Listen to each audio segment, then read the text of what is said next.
Hello, and how's it going?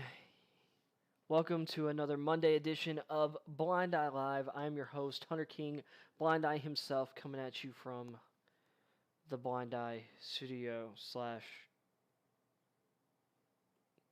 bedroom slash music room slash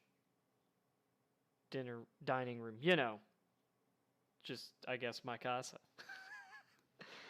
I am, like I said, I'm your host, Hunter King, Blind Eye himself, owner, proprietor of Blind Eye Media, a small internet media firm. And it's a happy Monday. So the NFL draft is in the books. I'm gonna get to my draft grades later. Before then, we're gonna cover some. We're gonna hit the news headlines. I've already seen a couple. Well, there's one in particular I am going to dodge like the plague. Uh, I'm not like. I mean, I kind of follow baseball. I'm not a huge baseball fan. That's like probably not gonna be like a huge part of the channel. Though it'll come up here and there. I want to say at the start of the show, Mike Trout is incredible. So over the first month of the season, this man is off to arguably the best start of his entire career, which is just a history, or his career has just been ridiculous, production. He had like an on base plus slugging percentage that was I want to say it was 1.310 or 1.301, which is just insane. It's just insanity what this man is doing. I need to bring up like his slashes and his production right now. And and the crazy thing is he might not be the best player on his own team. Because his teammate Ohtani has the best ERA of any of the starting pitchers on the team, and he's leading the team in home runs last time I checked.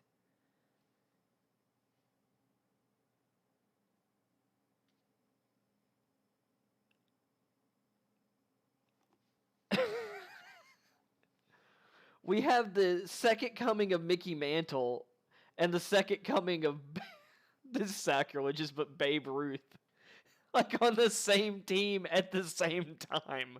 What is this? If the Angels could do anything else right, man, they could contend. We'll see what happens the rest of the season, but goodness. Between Trout and Ohtani, I mean, that's just historic star power, in my opinion, right there. So yeah, I just wanted to mention that. But yeah, like I said, we're gonna get into draft grades. I thought about doing it like by division, but instead, I found Mel Kiper put out his draft grades. I'm not necessarily gonna go off of his draft grades, although I might compare like his overall grades to mine, which mine are probably gonna be decently favorable for most teams, I think, this year. Because I feel like we undervalued a number of positions in this draft. Because to me, I'm looking at like the talent in this edge rusher class, and I don't know if I've seen like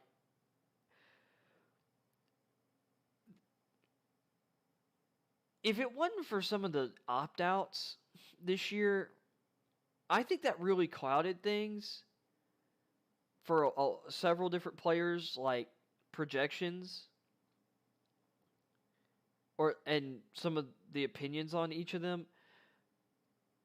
This is good. It's very interesting. Like the edge rushing class, I think this safety class is kind of like sneaky. Like I say sneaky.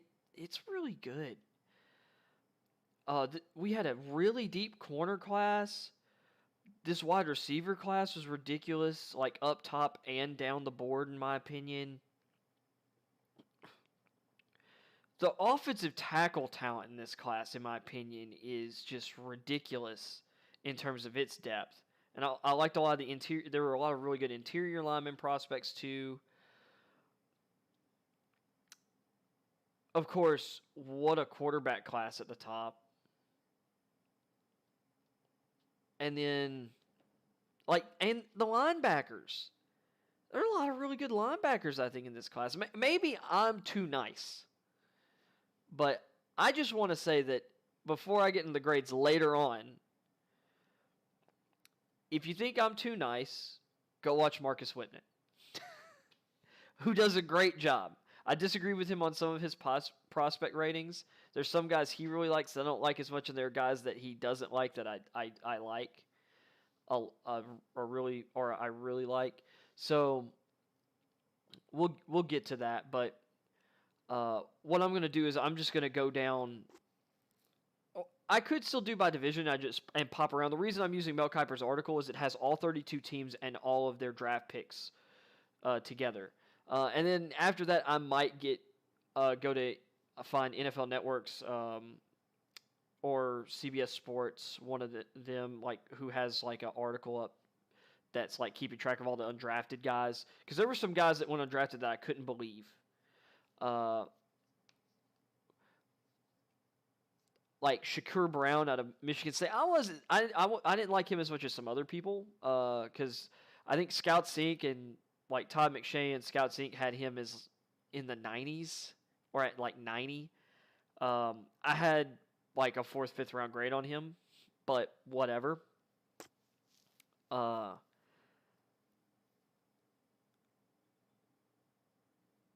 other guys like Cade Johnson out of South Dakota State, who kept rising up boards. Like, a lot of people had him with a late 3rd round grade by the end of the process. Late 3rd, early 4th. Ended up going undrafted. I kind of was shocked by that. Some other guys that I really liked. Sorry, I'm saying too much. There was a running back that went undrafted. I was kind of shocked. Oh yeah, Jarrett Patterson of Buffalo went undrafted. Although I should be too shocked. He's really undersized. He's not super fast, but really good play. I mean, he's a guy I'm like, you're not gonna spend like a 6th, 7th round draft pick on him to add to your backfield, especially if you're kind of worried about your running back depth. I don't know. Puka Williams, of course, fell out because of past off the field concerns, but I want to say those are pretty decently in his past. So I was kind of shocked that he didn't go on day 3, somewhere in rounds 5 through 7. Osiris Mitchell out of Mississippi State. Mississippi State. Really big, athletic guy, who actually runs pretty aggressively after the catch. He's like 6'5", 210. 6'4", 210. I really like him a lot. I couldn't believe he went undrafted, to be honest. To me, he had more upside than a lot of several other big receivers that did get drafted, like Eagles out of the University of Texas. I think Eagles a little bit longer, but I don't think he's as athletic, and he doesn't show any dynamism after the catch like Mitchell does at times. Yeah, and Mitchell put up, some pretty good stats, had some pretty big games in the SEC, which is a much tougher conference for receivers, like just in terms of the level of defenses they're going up against in the Big 12. So I was a little shocked by that. Well, I'll get into some more of the undrafted guys later. We're gonna jump into some news bits here.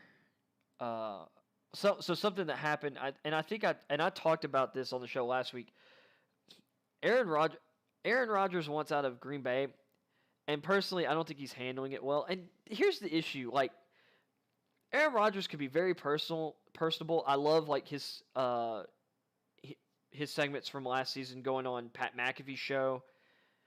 He seems like a very likable person, but then he has these stretches where he's just completely unlikable or does things that are just completely unlikable. And I think the way he's handled this situation with the Packers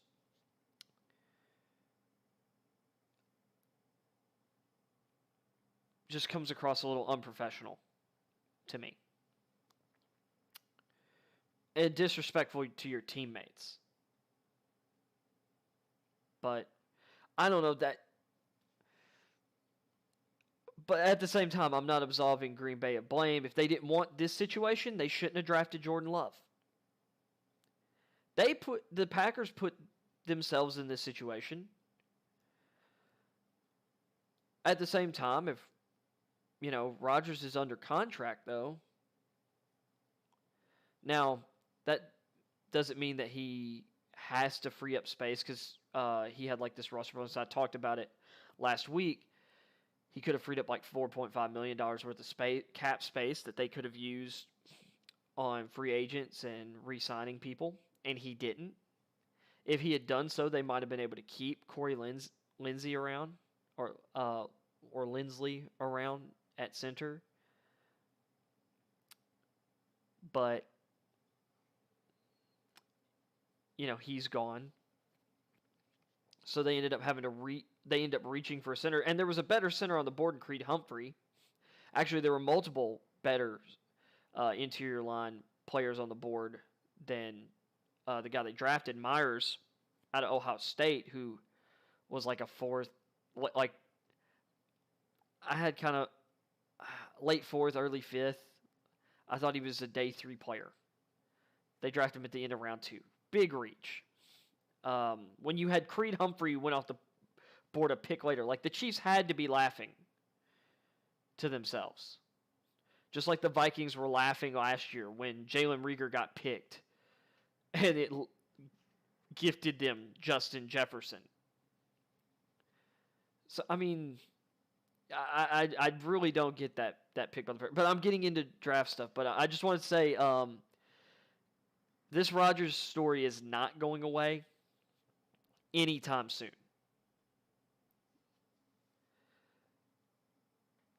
So let's see here. Let me ding. All right.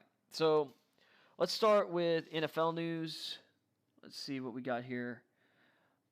Okay, so we have some options that have been declined. So the Cowboys announced today that they're declining Leighton Vander Esch's fifth year option.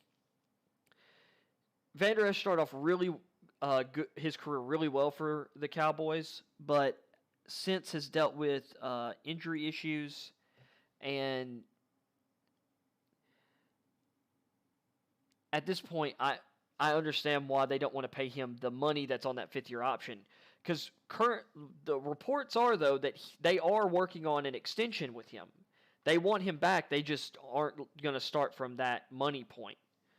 So I wouldn't be shocked to see Vander Esch end up staying with the Cowboys, but declining that 5th year option, I think, was the right move. Yesterday, the Titans announced that they were declining the 5th year option for their first round linebacker that they drafted in 2018, Rashaan Evans. Once again, this is someone who's dealt with injuries and then inconsistent play.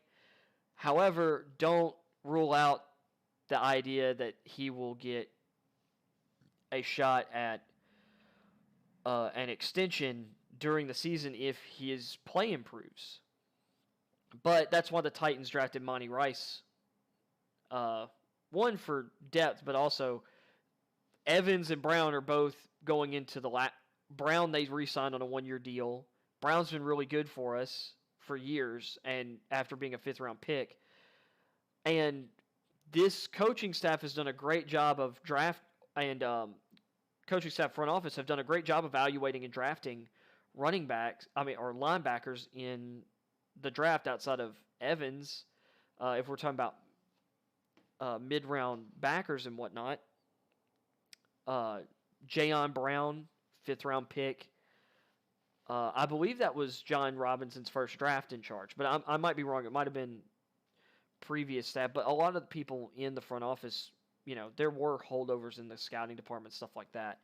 So Jayon Brown, you have David Long, who we took a couple years ago in, I think it was the 6th round, and he's been a really solid contributor to the defense. I really like him. And personally, I'm really high on Monty Rice. I thought he was a great value pick where we got him. Some people aren't as high on him, but I really like that pick, personally. So, like I said, Evans, 5th-year option to climb. But if he plays well, he can get an extension, and it'll start way cheaper than what his 5th-year option was. Of course, in other news, and I guess I'll get to the, well, did I, okay, that did what I wanted. Let's see. Of course, that happens.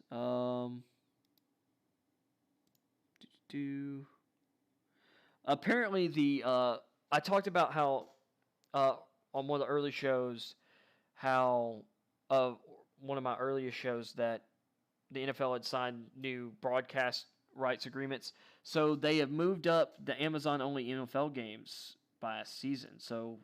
Or will start sooner. So we'll check that out here in a second. The Bears are apparently cutting Charles Leno. We'll see how much money that saves.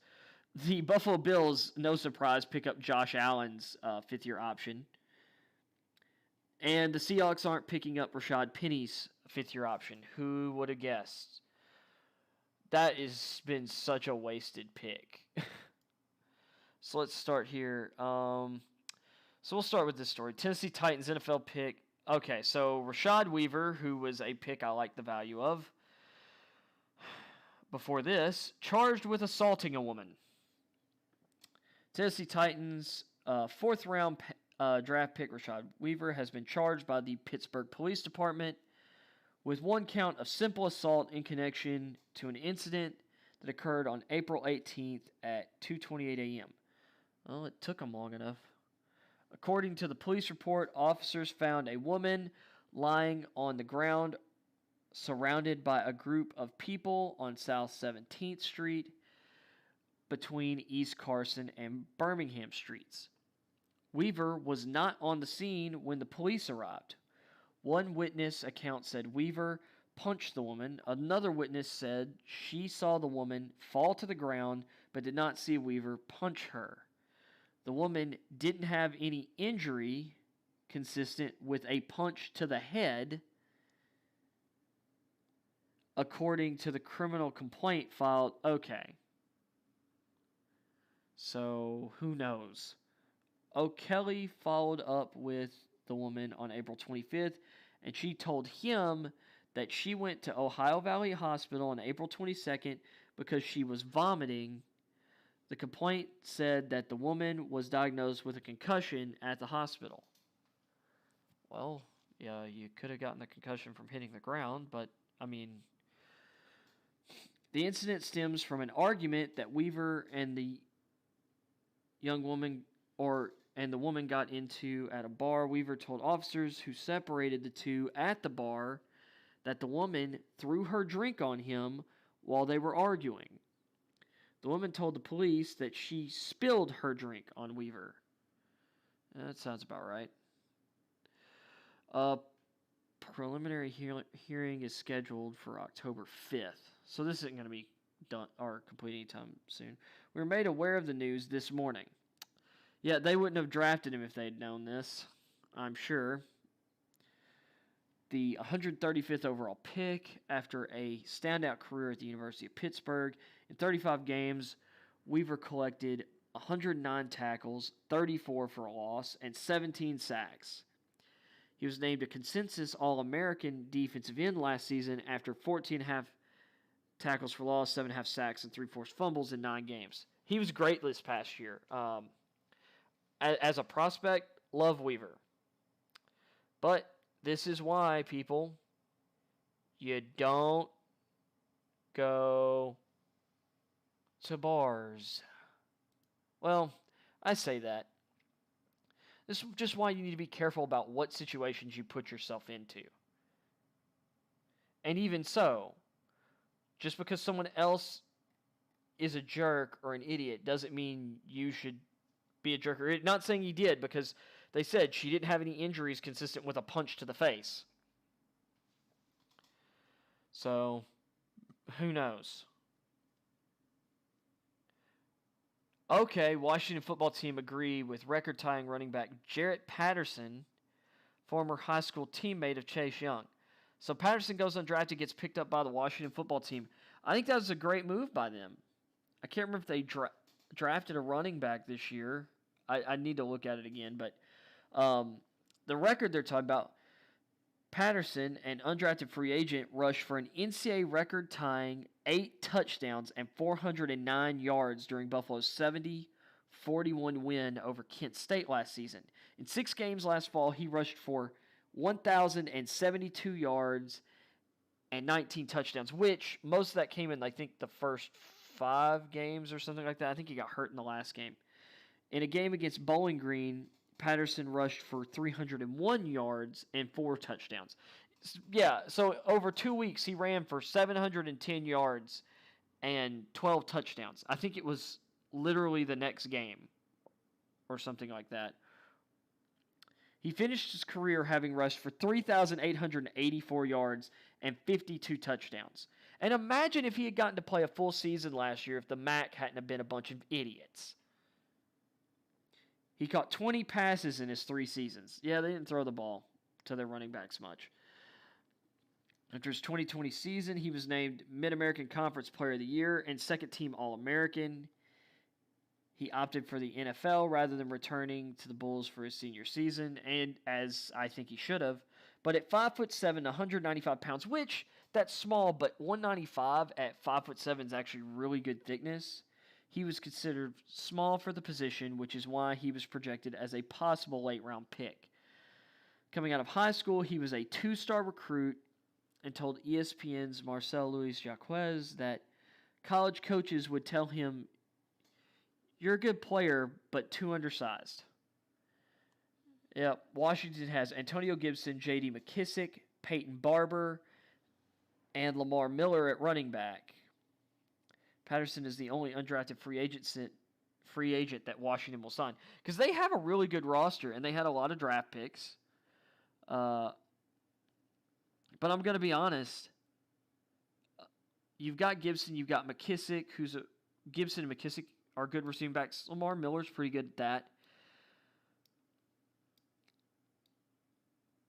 Barber gives you a power element, but Barber's nothing special. Miller's past it. McKissick's not special or anything. Like, I'd want to have him on my roster.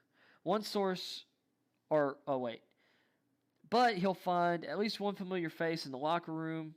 Patterson and Young were teammates for 2 seasons at Pelote High School in Laurel, Maryland, before Young transferred to DeMatha. Or Damatha, whatever. So that's cool.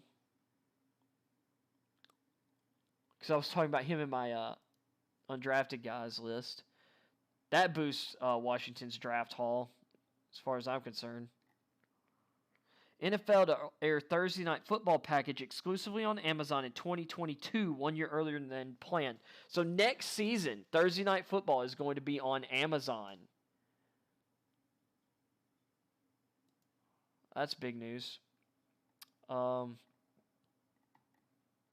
Chicago Bears cutting left tackle Charles Leno after trading up. And that was another thing. The Bears traded up twice and got great players.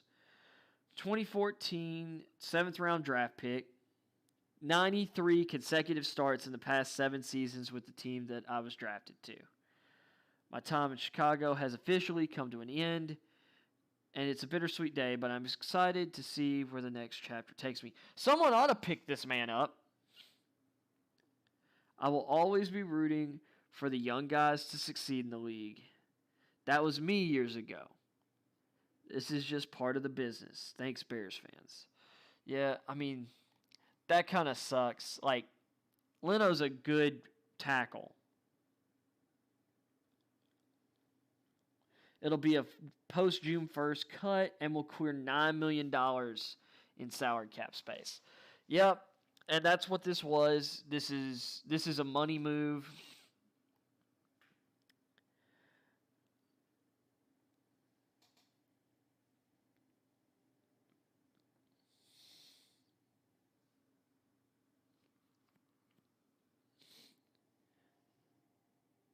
Ryan Pace left open the possibility of Jenkins competing at left tackle.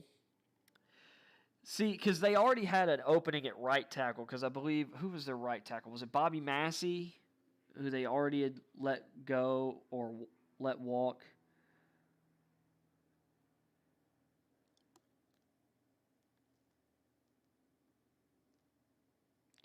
The Ayers battle added another offensive tackle, Missouri's Larry Brown, in the 5th round. Yeah, and Brown's an intriguing player, for sure. I thought that was, decent value in the 5th round. So, anyway, I guess that's kind of the news for the NFL side of things. Let's look at what's going on NBA. See what the headlines are. What is this? Avengers picking the best Marvel character on the court. So are we comparing?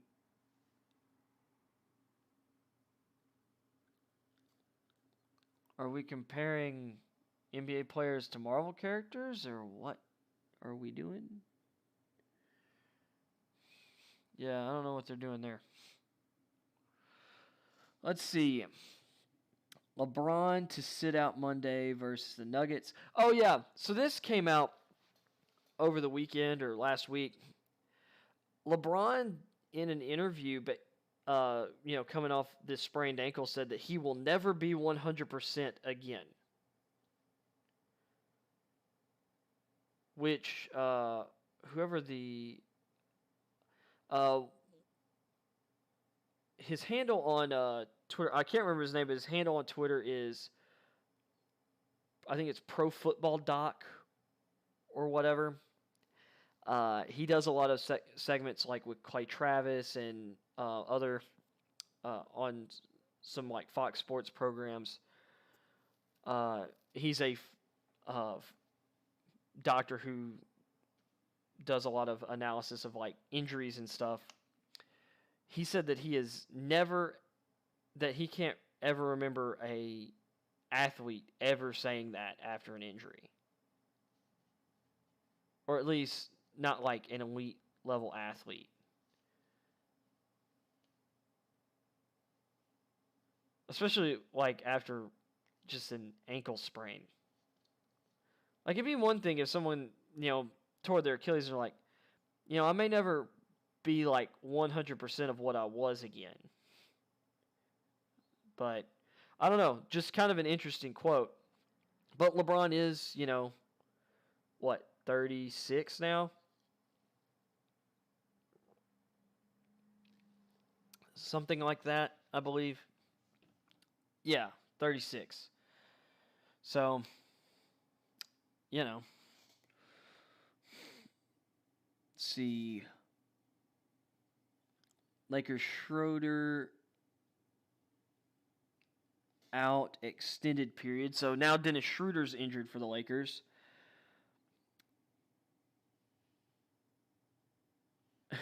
Luka just needs to get all those technicals out of the way so he gets that one suspension before the playoffs start. Luka needs to stop complaining so much. He needs to grow up and act like an adult. Good to hear that Coach Steve Clifford of the Magic has been cleared to return.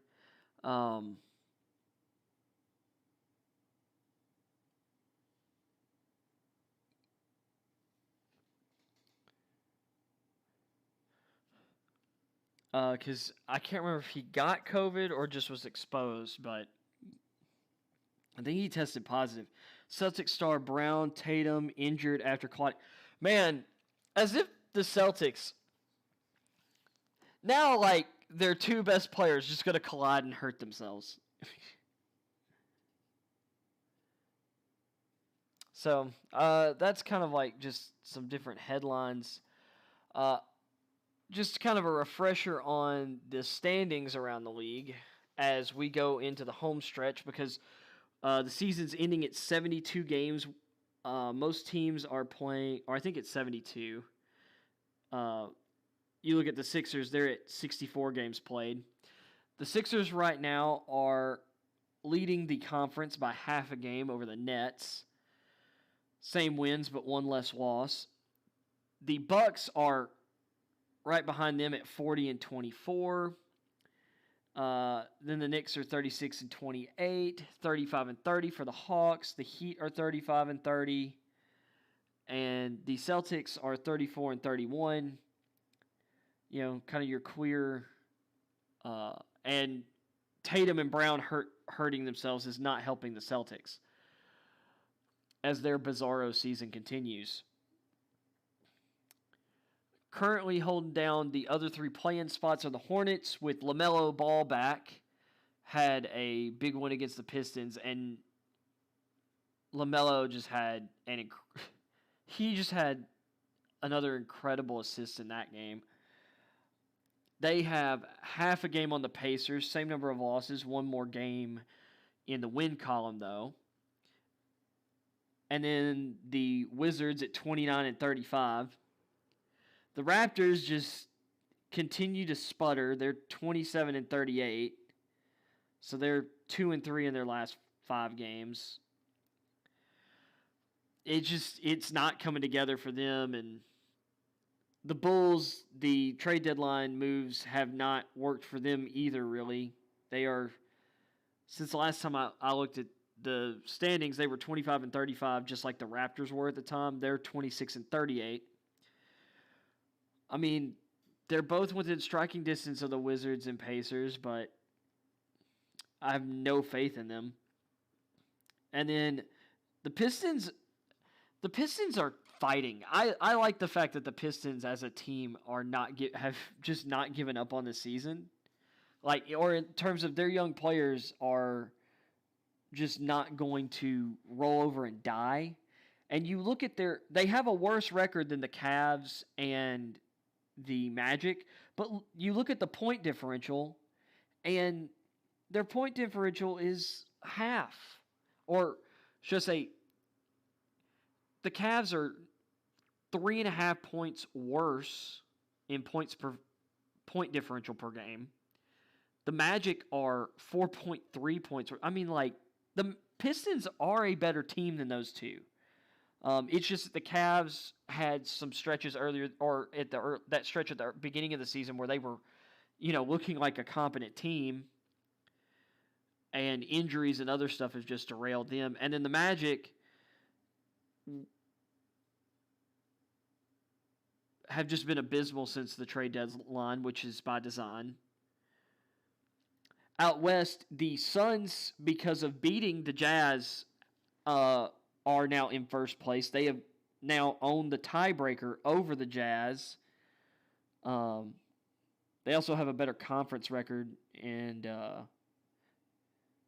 actually the crazy thing is they're playing a different division than the Jazz, and a tougher one, and have a better divisional record.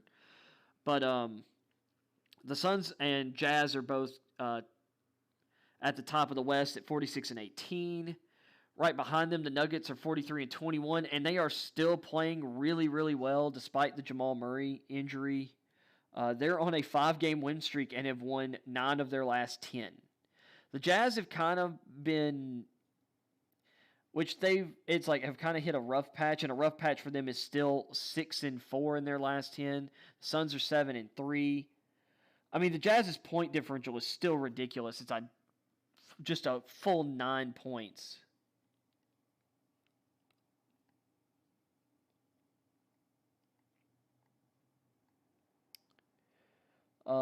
which the Suns are at a 6.1 point differential. Nuggets are 5.4. And then you've got the Clippers, who are just a half game back of the Nuggets for the 3rd seed right now. And they're 43-22, and their point differential is 6.0. Their point differential is almost exactly the same as the Suns. And then you've got a decent drop here. The Mavs have now moved into, well, they own the tiebreaker over the Lakers for the 5th spot. They're both at 36-28. And the Lakers are dealing with injuries, or have dealt with injuries, and now trying to get back into the saddle. It's funny how identical these two teams are, though, when you look at, they're both 17-5 at home, 19-13 on the road. The difference is the Mavs are 6-4 in the Southwest Division, which is easier than the Pacific, I would say, in terms of I mean, the Mavs are just the best team in the Southwest Division. I mean, there's a lot of solid teams, but none of them are, I mean, the Mavericks are obviously the best of the bunch. The Lakers are 3-7 in the Pacific, which is, you know, the Clippers, the Suns, the Warriors, the Kings. So just a little interesting tidbit there. And then the Trailblazers are also 36-28. But the Lakers and Mavs have the tiebreakers on them right now. So the Blazers are at the top of the play-in. And what's crazy about them is they've been so good on the road. Like, the Trailblazers are 20-12 on the road, and they're 500 at home.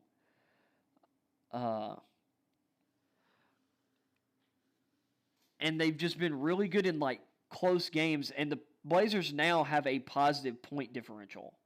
Just barely, though. And then behind them, you have the Grizzlies in the 8th spot, 32-31. Jaren Jackson is back. They've also been bizarrely better on the road than at home. The Warriors are really great at home and kind of on the road. Luckily for them, most of their games are at home the rest of the way.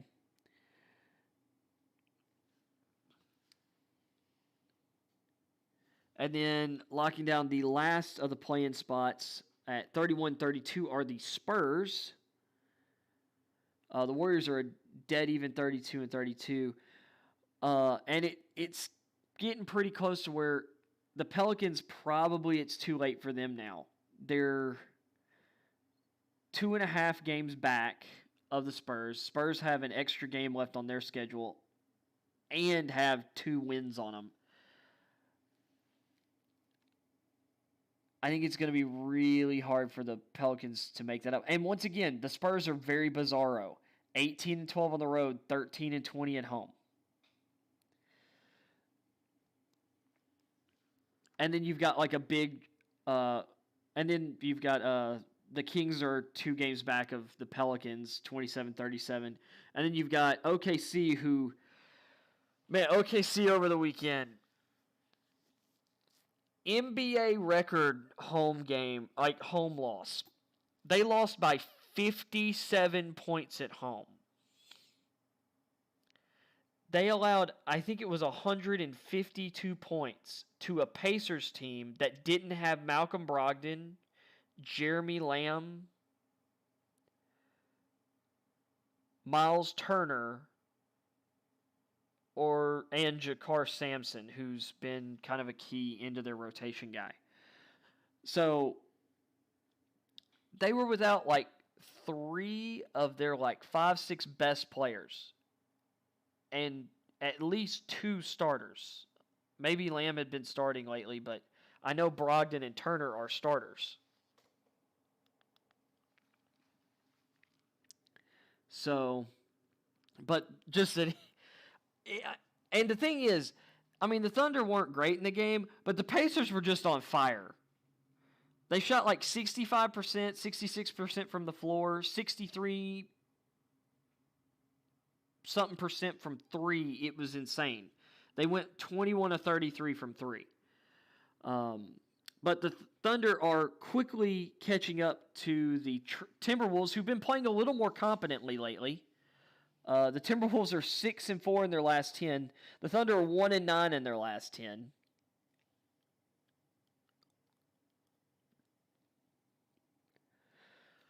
But no one's catching Houston at the bottom of this of the entire league at 16-49. I mean, oof. So, with that being said, we've kind of got an idea of the playoff picture. Because I think the way things stand now are probably how they're going to shake out. With, pretty much everyone being under 10 games to go.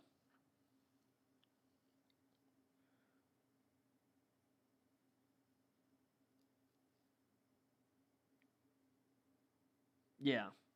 Everybody's basically got 7-8 games left or so. So it's not impossible for a team to make up like a 3-4 game gap or whatever, but it's not likely. Let's see if we got any interesting NCAA football news. Let's see. Northwestern officially promotes. Okay, so they promoted someone from within their organization to the new AD, because their AD, I think, is at Vandy now? I can't remember. Apparently, Alabama landed a big transfer. Sam Houston State has made it to the FCS semifinals. They upset North Dakota State University. SEC tops its own draft record, 65 players drafted. There were like 255 picks, I think, in the draft. So that's more than 20% of players drafted. Actually, I want to say that's like 25, like 1 in 4 players drafted this year were SEC players. That's insane.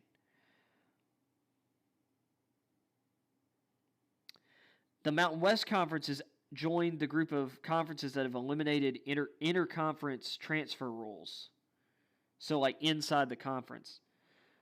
Florida lawmakers agree to reverse NIL bill delay. Okay. Name and image likeness bill delay. That I don't know if I want to look into that too much.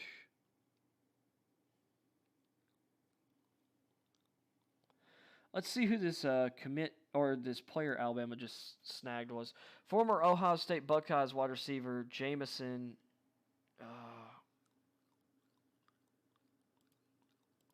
Hate autoplayed ads. Just annoying. Former Ohio State Buckeyes wide receiver Jamison Williams transferring to Alabama. All right. Williams, a junior, would immediately be eligible to play after the NCAA voted last month to allow players to transfer on time without having to set out a year of competition. Former 4-star prospect Williams played in every game for the Buckeyes the past 2 seasons, including last season's national championship loss to Alabama. St. Louis native caught 9 passes for 154 yards, 2 touchdowns in 8 games last season. So he was basically like mostly a special teams player.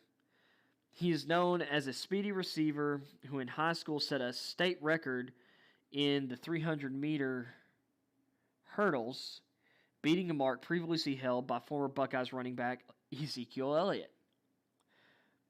Alabama needs experienced receivers with Devontae Smith and Jalen Waddle leaving. John Mechie III, a junior, is the only remaining receiver who made more than 3 starts last season. Slade Bolden, I guess, wasn't considered a starter. Mechie started 11 games and caught 55 passes for 916 yards, 6 touchdowns. And Bama's going to open the season against Miami September 4th in Atlanta. That'll be a good game. Or at least mildly interesting.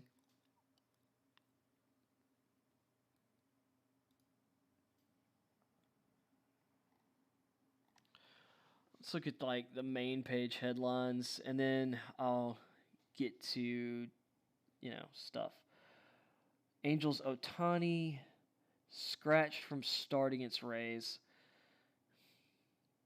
I feel like eventually he's going to have to pick between pitching and hitting. I mean, I hope it never happens, but... Oh, yeah, and 3-time Indy 500 winner Bobby Unser, racing legend, dies. So that's sad. But Unser had an awesome racing career. And that family, of course, is racing royalty.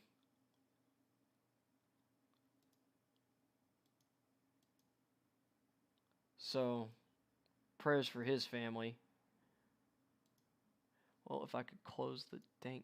There we go. Okay. So, let's get into these draft grades.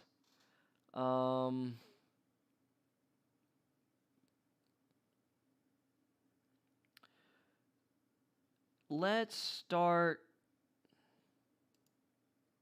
with the NFC West. We'll start with the Arizona Cardinals. So I'm just gonna look at the picks here. I don't necessarily care about what he said. He gave him a B- grade because they didn't hit certain needs, I'm sure, or whatever. I love the value in their second and third round picks. So Zaven may be a little bit of a reach at 16, but the Cardinals are building a versatile defense. They drafted Isaiah Simmons in the first round last year, who can play linebacker, safety, and slot. Collins can play, because of his size, he's like 6'4", 6'5", 260, 270, and he moves really well. This guy can play middle linebacker. He can play outside linebacker in a 3-4, 4-3. He could play defensive end in a 4-3 scheme, I believe. He offers incredible versatility in coverage, blitzing, edge rush, playing the run. He's an incredibly talented player, and ScoutSync, I know, had him at 27 overall on their board. But his grade was only like a single number grade, I think, or two off of the 15th and 16th overrated guys. So or rated guys. So I thought it was fine value. I had higher rated players available, but like Joker, and Joker ended up becoming probably the best value pick of the draft. We'll get to the Browns later. But they already kind of had a guy who plays that way in Isaiah Simmons. And you'd think, well, yeah, so then you have two of those guys. But to a degree, you have a lot of defensive backs anyway. Or with Simmons, like Simmons and Collins can do multiple things and be in multiple places. That allows you to have other guys fit more traditional roles. So I like the Collins pick just fine. Their second round pick, Rondale Moore. I thought the Cardinals did awesome here, getting him at 49. I thought that was solid.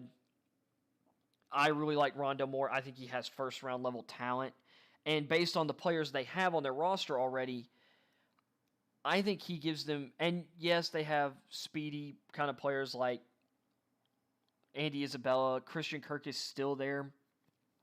But Moore is more explosive than either of those guys and more powerful with the ball in his hands. He is a burner, and his speed shows up on tape more than it did for Isabella. And he's far more athletic and far more of a downfield threat and a threat with the ball in his hands than Isabella. Not that I don't believe in Isabella, but there's a reason he went at the end of round 2, and a lot of people thought he was a third-round player. And Moore would have gone higher if it wasn't for injury concerns, and the fact that he is 5'7", but that doesn't really bother me that much. Especially when you've got guys like DeAndre Hopkins and A.J. Green, who are bigger receiving threats. So, bigger contested catch type players. And Moore has the ability to do that too. And then I loved the value of Marco Wilson in the 4th round. I thought Marco Wilson could go as high as late round 2. There are not 136 players better than Marco Wilson in this draft. Of course, like I said, he was in my top 75. I thought he could go as high as round 2. So that's amazing value. I didn't do a deep dive of Dimukeje's tape from Duke. I did watch a lot of his teammate Chris Rump, so I've seen some of his I'll just call him Victor snaps. But I don't think he's any special. I don't think there's a problem drafting him in round 6. Another one of the big steals in the draft, another corner for the Cardinals. Tay Gowan is one of the best press cover corners in this draft. He's like just under 6'2", and he has really good tape from UCF.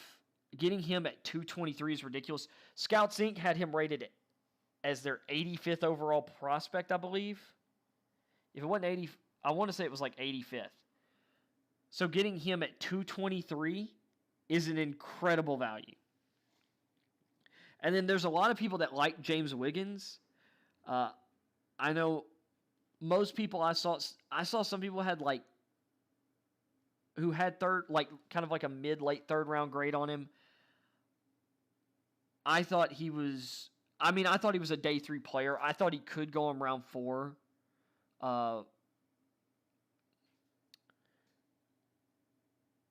But he was kind of, I'm trying to remember off the top of my head. I want to say he was one of the last players I evaluated. I evaluated him and his teammate Derek Forrest were 2 of the last guys that I went through their stuff. And I like Forrest much better.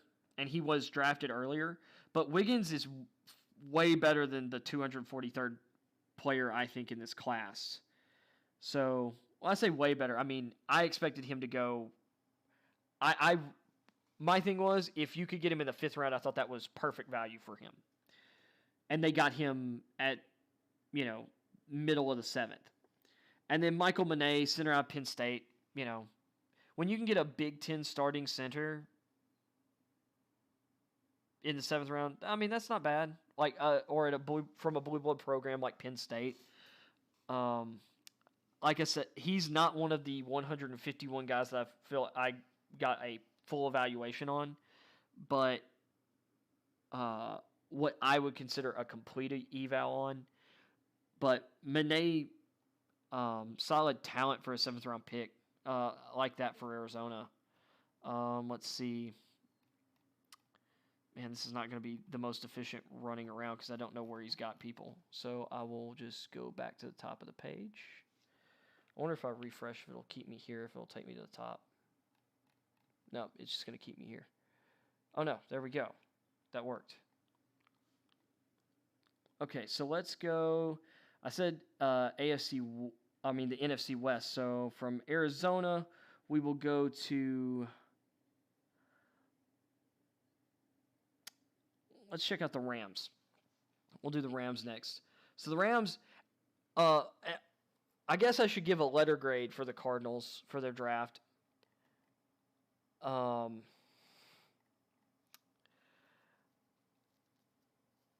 thought they needed to invest more in their offensive line still, and they didn't. So that's not great. But I tend to just evaluate players and value rather than get too caught up on needs. And since I like the value of, really like the value of their 2nd and 4th round picks, they didn't have a 3rd round pick, which I don't like that either. I like having more picks, and I thought that Gowan and Wiggins were great values. I'm going to give he gave the Cardinals a B-. I'm going to give them a B+ because I like Collins a lot. And once again, my grades are probably going to be nice, so just get ready for that. So the Rams, let's see. All right, we'll get to their players. So he's giving them a B+, and I agree. So here's the thing. They had more picks than the Cardinals. They didn't have a first rounder, but the Rams do such a good job running the board that,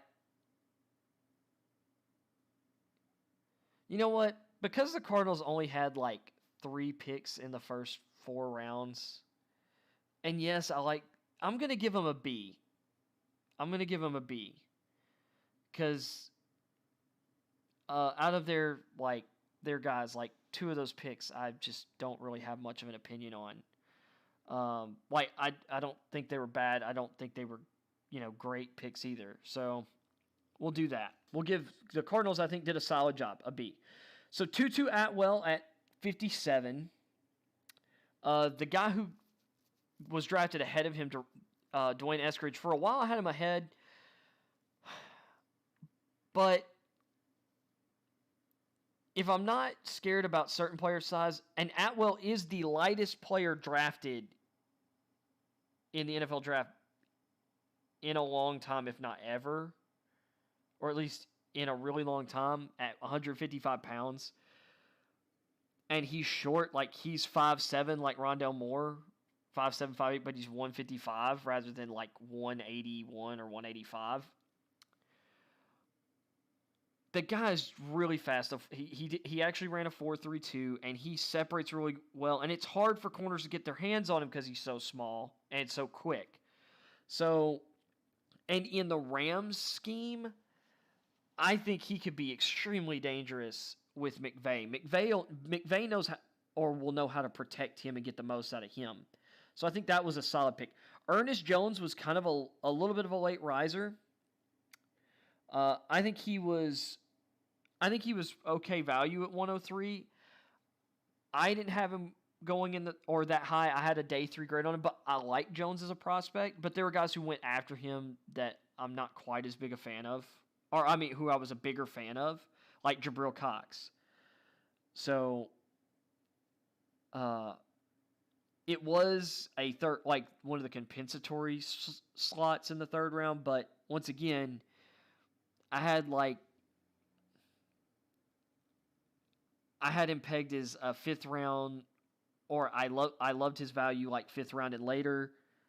Thought he would be like a solid value in round 4, but they need inside linebacker, so it's a fine pick. I love their next pick though. Getting Bobby Brown the 3rd at 117 is a big steal. I thought he could end up going in round 2. He is the most athletic of the big kind of interior, like true defensive tackles. He can play nose. He played nose at A&M, and he can throw people around. He's a great athlete. I think Brett Coleman called it really well when he compared his athleticism and his traits physically to Linval Joseph. He's not there in the head yet, and with his instincts aren't there, but his body is incredible. And I think getting him and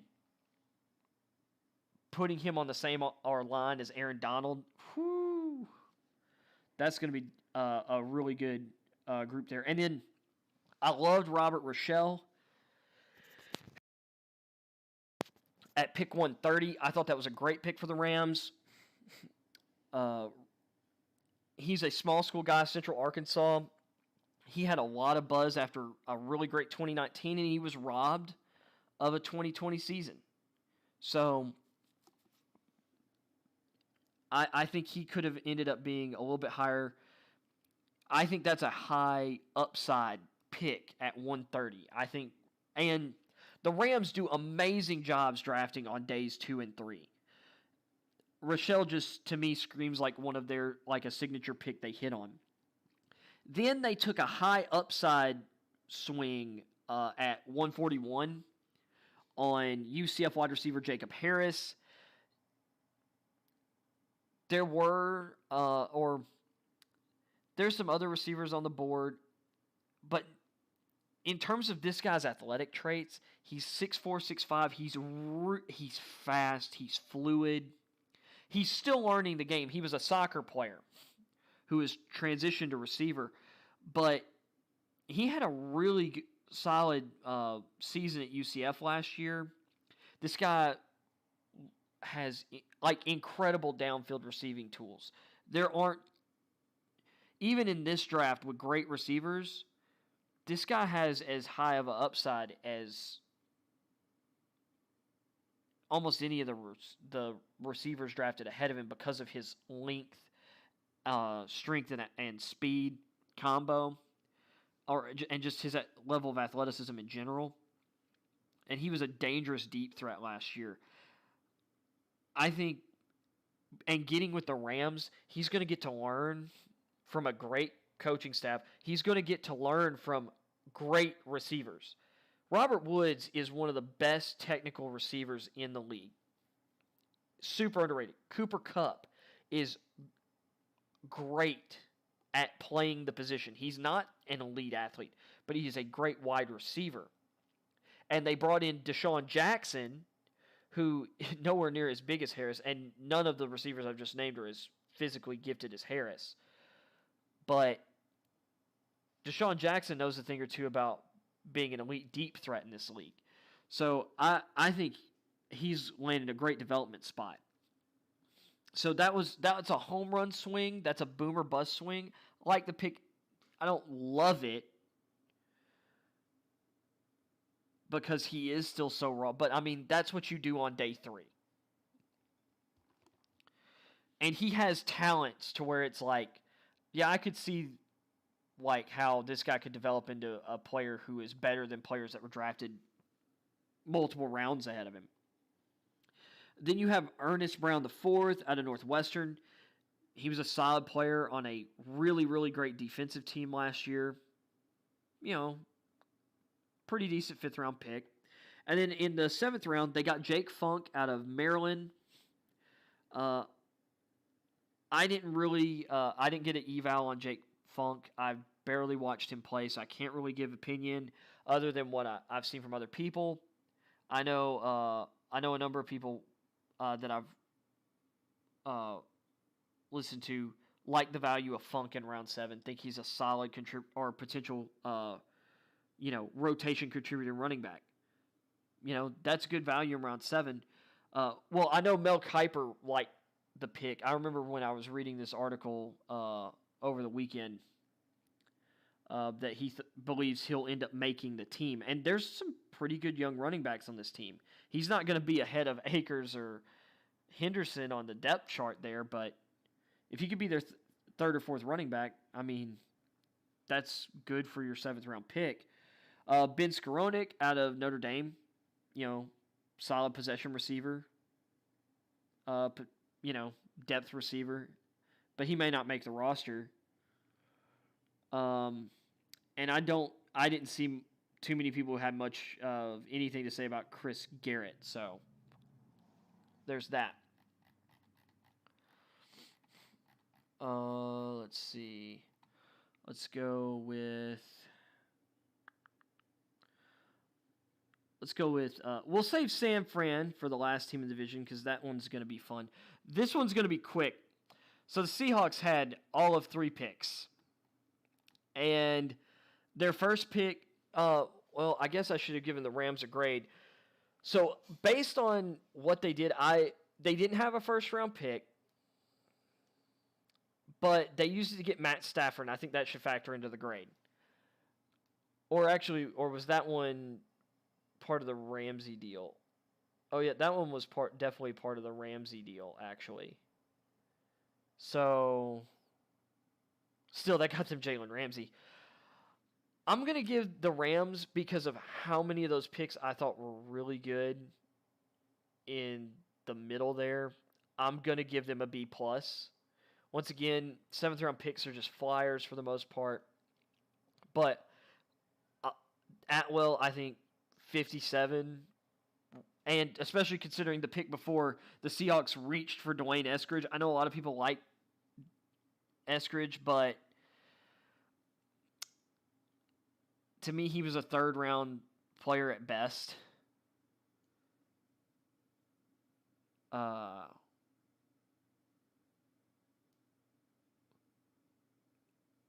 So I think that was a reach. I like Trey Brown at 137. I kept saying that I thought Trey Brown could sneak in the third round, but I thought he would go in the fourth round. So that's good value, and I like Trey Brown. And then Stone Forsythe at 208. I know. I think it was. I'm trying to remember who it was. Was it Jeff Legwold had him? I think in his top 100. And he had Forsythe like way high compared to a lot of people. But I know a number of people really liked Forsythe kind of in the middle rounds. Getting him in round 6, I think, was actually a really good value. I thought he would go somewhere. I thought he could go somewhere between 120 and 150. You get him at 208. I think that's really good. Well, I thought there was a possibility Forsythe could end up in the third round, so he could have gone top 100, but I liked his value, kind of later into the fourth, into the fifth round. You get him, midway through the sixth round or something like that with the compensatory selections. Yeah, I thought that was really good value, but I thought Eskridge was a little bit of a reach. So I'm going to give them a C+, because, you just trade away everything. And I'm being nice giving them a C+.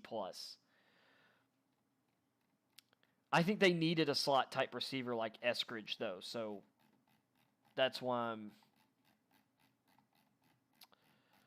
Oh, my goodness. I wish I had a better way of doing this. Maybe I should have just gone down with his grades, but that would have been too easy. So let's go with San Fran. So San Fran, they were actually down here with them. So I forgot they were all the way down here. So San Fran ended up trading up and getting Trey Lance. They did not go with Mac Jones. I know I talked about this Friday on the show, but I thought Lance was great. They got up and they got a high upside quarterback.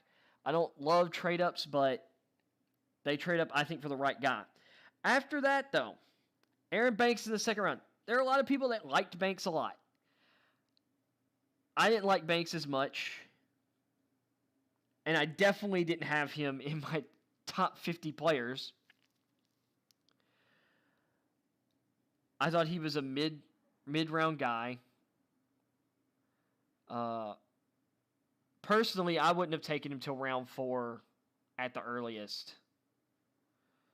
I could understand why some people would take him maybe round 3, but I thought this was a big reach.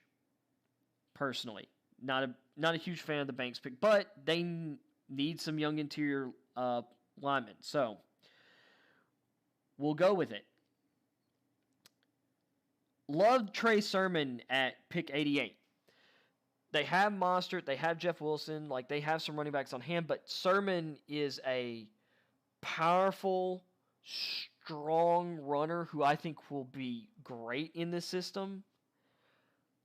Most running backs look good in Shanahan's system. Sermon has great traits physically.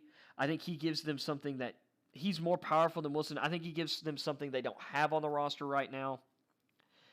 A just big physical back. I loved that pick for the Niners in round 3. Ambry Thomas, I didn't have him. He's not my 102nd player, but once you get down here, a lot of the grades are really close together. I had him going in the 4th round. 102 is a compensatory pick. They needed a corner. I thought that was solid, and Thomas has some really good traits. They didn't have another pick until the middle of the 5th round, so I get why they, to a degree, maybe reached a little bit for Thomas. But their pick in the 5th round, Jalen Moore, I actually really like Moore as a day 3 guard. Some people had him rated higher than this. I didn't. I thought that was a little crazy, but I think really good 5th round value here for him.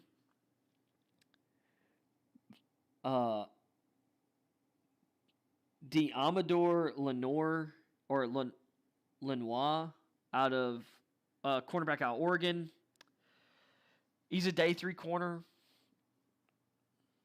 I didn't really do a whole lot of tape study on him. Like, I don't have a complete eval on him. I think he's fine. But like I said, to me, he's one of... You get to a point where, like, players are mostly dart throws, and there were players that I did have evals on that they could have drafted in at this spot. I don't hate the pick, don't love it, though. I don't hate it, but I'm not like, it's a pick. 180, though, they get, like, 8 slots later, they get a guy that I had rated as a 4th-round guy. In Talanoa Hufanga, safety out of USC.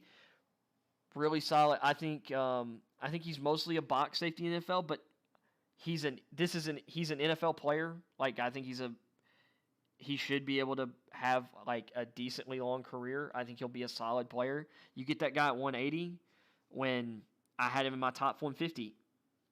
That's good value. And this is a guy that I've talked a lot about, Elijah Mitchell, running back out of Louisiana Lafayette. They got him in at pick 194. And if you look at him and you look at Raheem Mostert, he fits a very similar profile to Mostert and, to a degree, Breda. Except I think he's a little bit smaller than both.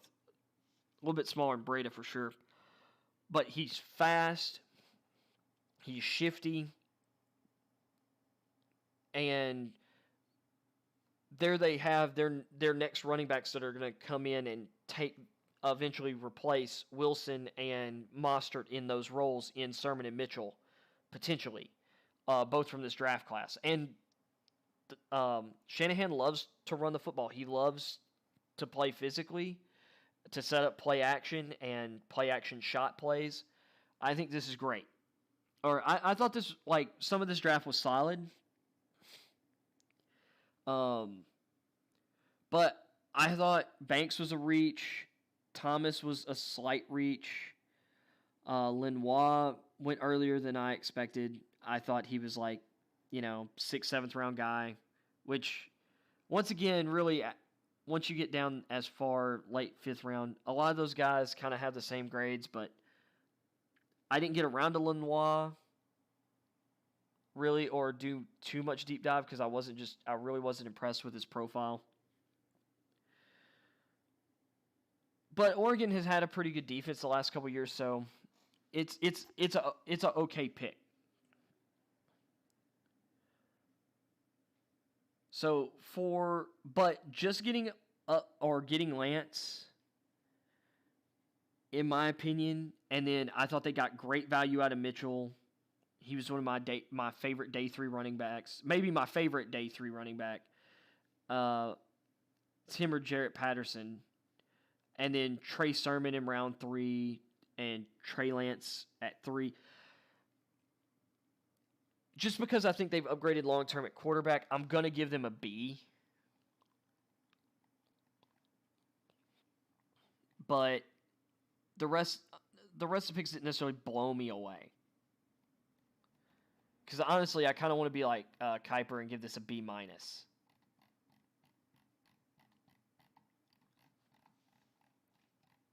So anyway, let's move on from the NFC West. So, just to recap, Rams get a B+. Or, yeah, we'll give the Rams a B+. Nah, we'll give them an A- because I'm going to count like them getting elite talent in the trades involving their draft picks. We're going to give, it's like I said, the Seahawks, I gave them a C+.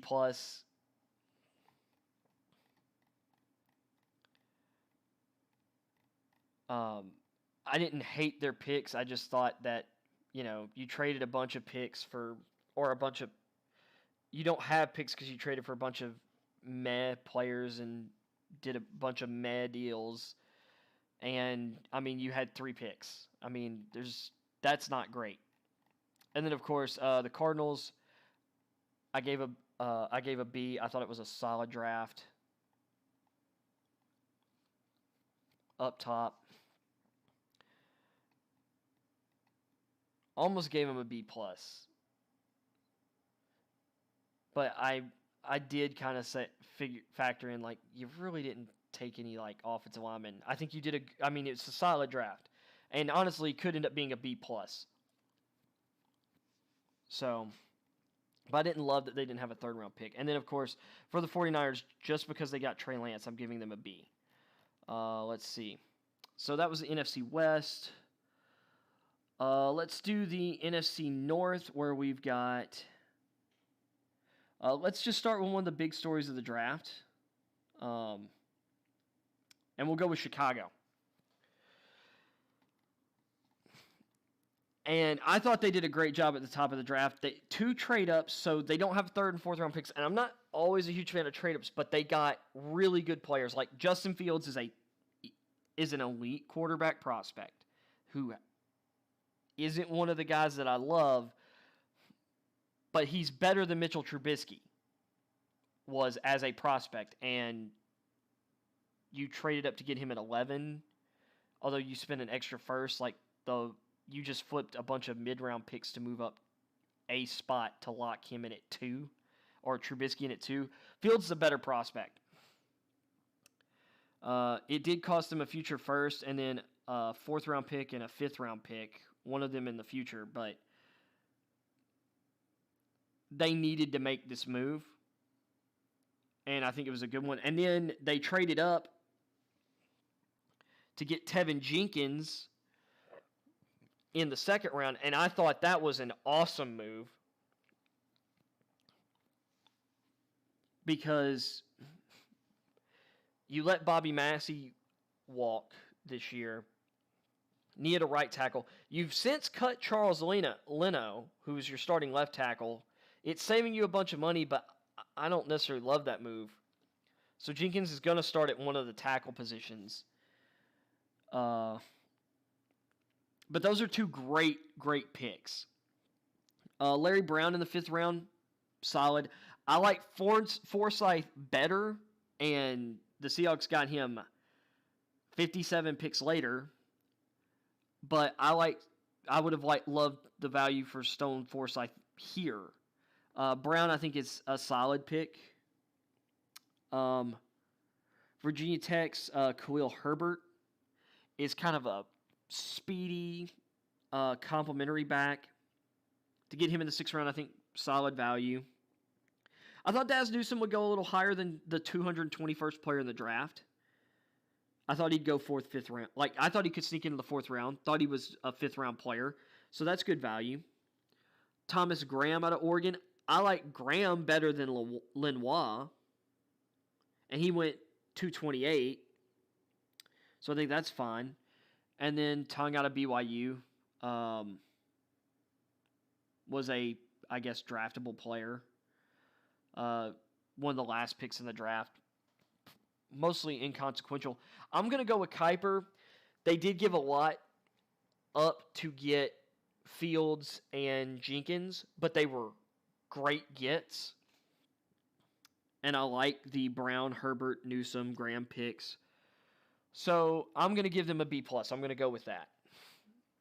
And this grade, because this is just right now, these grades don't matter until like guys actually really get on the field. Because when guys pan out, your grade goes up. When guys don't, it goes down. Even if at the time it was good value, 3 years from now, there are going to be guys that I loved where they got picked in because of injuries or other stuff. They're not going to have worked out. There are guys that I don't like that are going to work out, or that maybe I don't like the value of, but they're going to be good, and it's going to be like, well, they were good. They're good players. They're contributing. They're getting second contracts from their team, or they're being traded to other teams who want to pay them or something like that.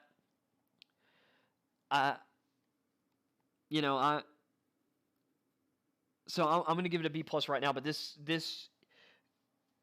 if Fields hits and when Jenkins hits, this can go up because there's nothing more valuable than a good quarterback, and there are very few things more valuable than a great offensive tackle. So I really like what the Bears did, even though I'm not a huge proponent for moving up.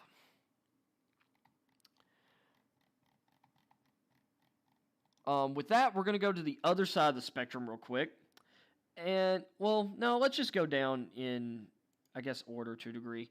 Let's go with Detroit. I guess, alphabetical order in the division. So, Detroit. I'm not going to knock Penei Sewell at 7, focusing on their offensive line. They have Taylor Decker there, who had a great season at left tackle. You can just run Sewell at right tackle. That's fine. That's great. You've got a great tackle tandem. And that's really going to help your run game. And Dan Campbell wants a physical, aggressive team. Levi Onwuzurike, as he said, he just loves to dominate people, to demolish people. He also likes to drop a lot of F-bombs. But in terms of talent, this guy has a ton of talent. I had kind of dropped him a little lower, but there are a lot of people that loved him in this range. So I'd say he's pretty good value at 41, or at least solid value at 41.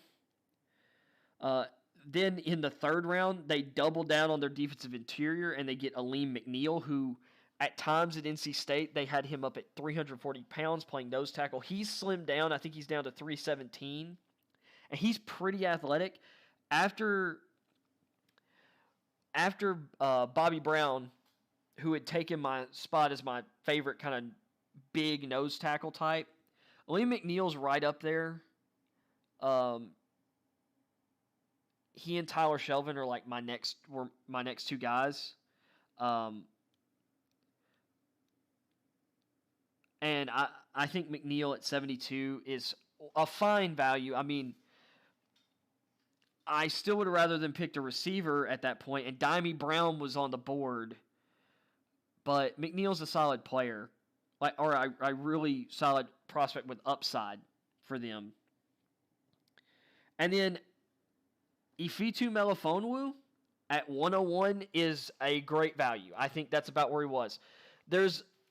I'll use Brett Coleman and Marcus Whitman as kind of the two opposites. Coleman looks at Melifonwu and his tools and sees a first-round player who is physical and he thinks fits the modern game, or the current NFL. And Marcus Whitman sees someone who is really stiff and is basically a cover 3 corner in the Seahawk defensive mold, which I think is what the Lions are going to be playing, or it's at least going to be part of what they're playing. Melifonwu fits with the culture, though, that is being built here by Dan Campbell. He's physical. He attacks the ball like he attacks ball carriers like a linebacker. That I love about him. So, and I think I kind of fall in the middle on Whitman and Coleman. Because Whitman, I think, really would have preferred to see him. I think he saw him as a 4th-round prospect, late 3rd, which is where he went, but more of a 4th-round guy. Coleman saw him as like a late 1st potential guy who he thought might go top 50, which I wasn't there. I think this is the sweet spot for Melifonwu, though. So at 101, I think that's good. And then Amon-Ra St. Brown, not as high on him as some people, but 112 I think is really good value for him.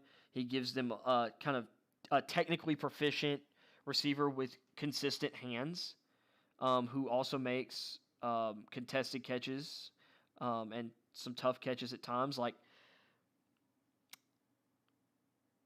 And he has a great pedigree as an athlete, and as coming up was a highly touted high school prospect. So I think getting him at 112 was good and filled a need. And then I loved the value they got on Derek Barnes at 113. I thought he could actually end up getting into the third round. He's a really versatile linebacker from Purdue. Although I think his best asset is blitzing and playing aggressively and playing the run.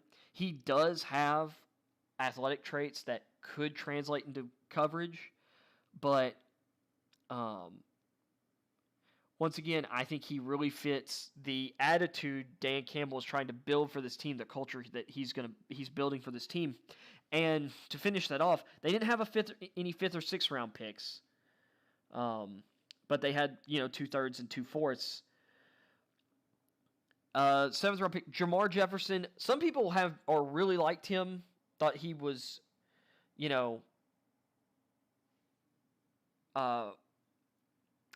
had great production at Oregon State and dominated a lot of the carries there. But he's a strong running back, consistent, but he's not very athletic. This guy ran in the 4.6s. But you get this guy at 257.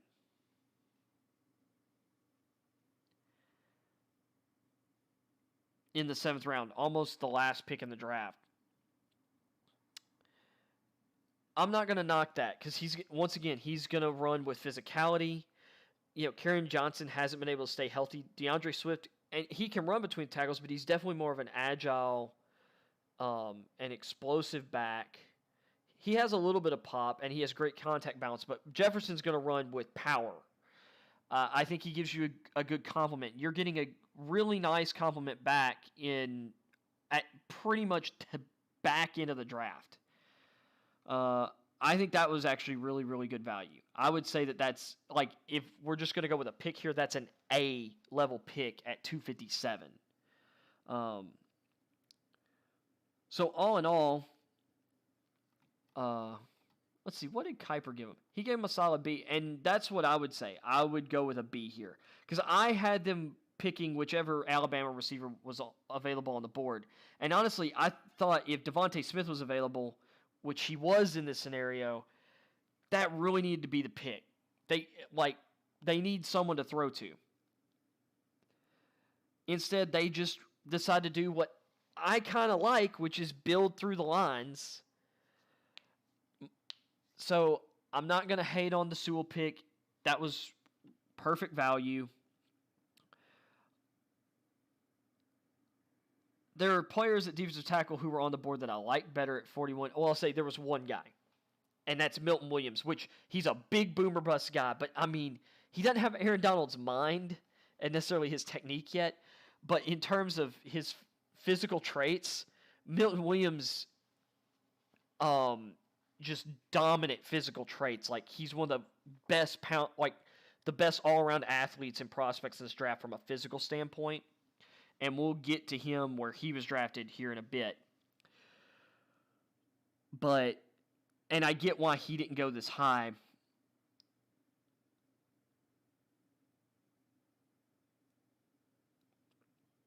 And really, the biggest thing for the Lions and why I'm going to stick with a B grade for this class is I thought they could have added another edge rusher. And yes, Barnes absolutely can edge rush. And Onwuzurike is like what that he profiles is that Chris Jones type pass rusher on the inside.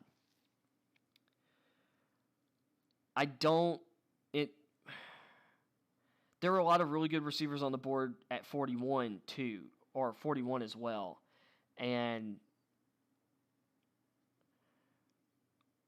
considering you got Aleem McNeil, and they have some pretty good interior defensive linemen unless they just cut everybody.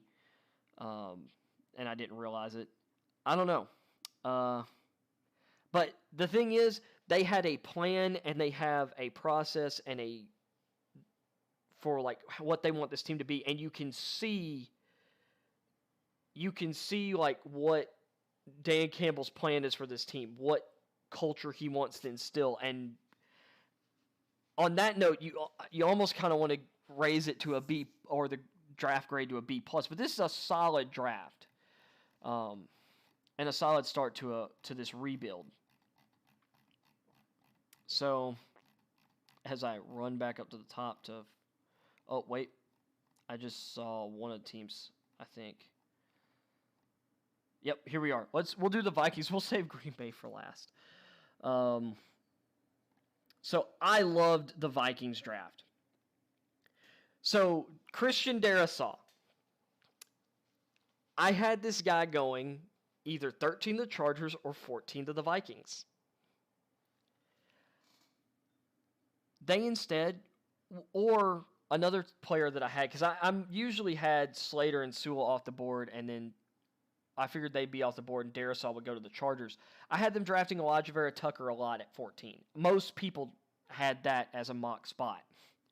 Well, the Jets decided to trade up to 14. The Vikings trade down, and they get Darrisaw at 23. And Darrisaw arguably, and I talked about this in the first, or my reaction to the first round on Friday, he arguably had the best pass blocking tape of anybody last year. And his pass blocking tape, is on par with the best from Penei Sewell and Rashawn Slater. This is awesome for the Vikings. They have a lot of really talented young offensive linemen. In 2 years, their offensive line has gone from a complete weakness to one of the highest upside units in the league. I think that's just great process from the Vikings. And while a lot of the future value is coming like next year, there are a lot of teams that were putting a premium on getting assets next year because next year scouting and everything will be a little more normal. And even some of the practices they've learned that are useful this year, everyone's expecting next year to be a lot more normal. So, and this draft was supposed to be like kind of crazy. And I think the Vikings traded down as well. Yeah, the Vikings were part of a trade down. So they end up with a bunch of third and fourth round picks. And I love this because you get Kellen Mond at the top of round 3, who I thought, or who I have basically been saying he's my 6th quarterback. He's my first quarterback that I would, consider after the 5 first-round quarterbacks. And he's going to get to sit in the offensive coordinator now for the Vikings is Gary Kubiak's son, so that Shanahan offense. Mond, and if you look at the way I actually think Mond and kind of the stuff that he ran under Jimbo Fisher can translate pretty well to that. Fisher has produced a lot of really good quarterbacks in his time as an offensive coordinator and head coach. Or at least, considered good prospects. Of course, foremost among them, Jameis Winston. But Mond takes care of the football way better than Winston. Now, is he as good of a prospect? No. But I think he has a lot of physical upside. Once Jimbo Fisher got the A&M job, Mond took big steps forward every year, and he was extremely consistent and good last year. And I think that was a really good move for the Vikings to get a real upside backup to Kirk Cousins. And then I love the value for Chaz Surratt at the 78th pick. I think he was solidly, I could see teams taking him in the late second because I like to do ranges rather than just saying, but you like to get guys either, or especially once you're getting down into the, rounds 3 through 7, if you can get guys whose ranges range much higher than where you get them, or you can get guys, in the middle or towards the end of their ranges, you're doing really good on value. I think Surratt, really good value here. Former quarterback, he understands um, better than a lot of defensive players, like what the offense is trying to do, because he was, you know, running an offense in high school, and when he first came to college, he was a quarterback coming into college. Surratt's a really good athlete. I think he's going to be, and he's at a place he's going to get to learn from Eric Kendricks. He's going to get to see what Anthony Barr does. Eric Wilson, who broke out last year.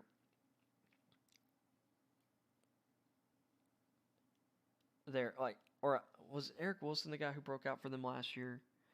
Anyway, Surratt, this coaching staff knows how to develop linebackers. I think Surratt landed in a great spot, so I think it's a great value. Wyatt Davis is a fine value at 86. And he was kind of dropping for me. I actually think I'd be worried about his pass pro, but he's a mean dude when he gets his hands on you. If he gets his hands on you, it's pretty much over. It's just, does he get his hands on you in pass protection? In the run game, he is nasty. And they could use a little bit of that in their interior line. So, solid pick. Patrick Jones is a solid pick in round 3 at pick 90. He's kind of dropped as the process has gone along, but that was kind of the high end of his range for me, but definitely good value. This was a reach to some, and there's not a lot of tape work necessarily to be done on him. So, Nwangwu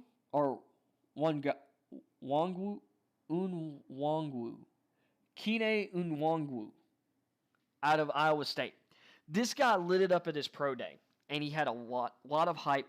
This guy doesn't necessarily play the running back position with any vision, which isn't always an issue in this type of offense. So that's okay. You don't have to have the most amazing vision to be successful. This guy is a great athlete, though, and a strong athlete. They just decided to take a flyer. They were a little aggressive with the value there, but with as many picks as they had, I get it. He gives them a high upside developmental running back. Cameron Bynum out of Cal is a solid or defensive back prospect. I think they announced him as a safety, although he mostly played corner at Cal. So, and they kind of need to retool, especially at safety with Anthony Harris gone and Harrison Smith, I believe now on the wrong side of 30. And actually, he might be 31, 32 now. I think that was a solid, decent pick at 125, I'll say solid. Jamarius Robinson, defensive end for Florida State. I think that was okay. I think that was a reach. Some people kind of hating on the Amir Smith-Marset thing, Marcus Whitman, but at 157, I'm fine with it. But these last two picks were great. So they got Zach Davidson at 168. And right before the draft, I mentioned Davidson as potentially the highest upside tight end. Who is it? Kyle Pitts. This guy is a great athlete. I think he's 6'6". I think he might even be 6'7". I think he's like a hair under 6'7". This guy has all the traits of an elite receiving tight end. And the frame to be at least an average blocking tight end. Marcus Whitman loves this dude. And even gave him some comparisons to George Kittle, which strong praise, but Kittle was a 5th-round pick. I love the Davidson pick. And then they got Jalen Twyman at pick 199. I liked Twyman. He didn't have an amazing pro day, and he sat out the season, but Twyman is a really good player, and he fits a mold. They need a more pass-rushing style defensive tackle on that roster, and I thought Twyman was a 3rd, 4th-round guy.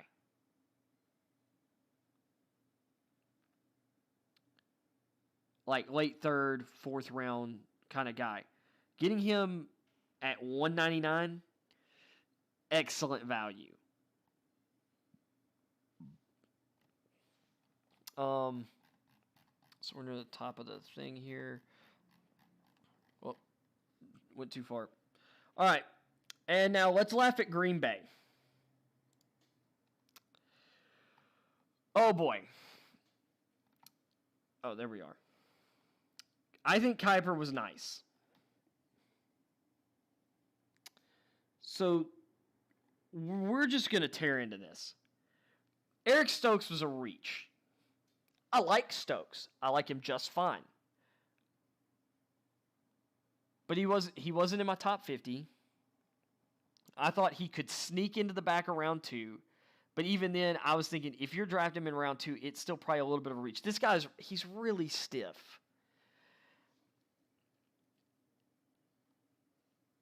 And to me, it's like, so you're drafting a slightly faster version of Kevin King, who's a little bit shorter.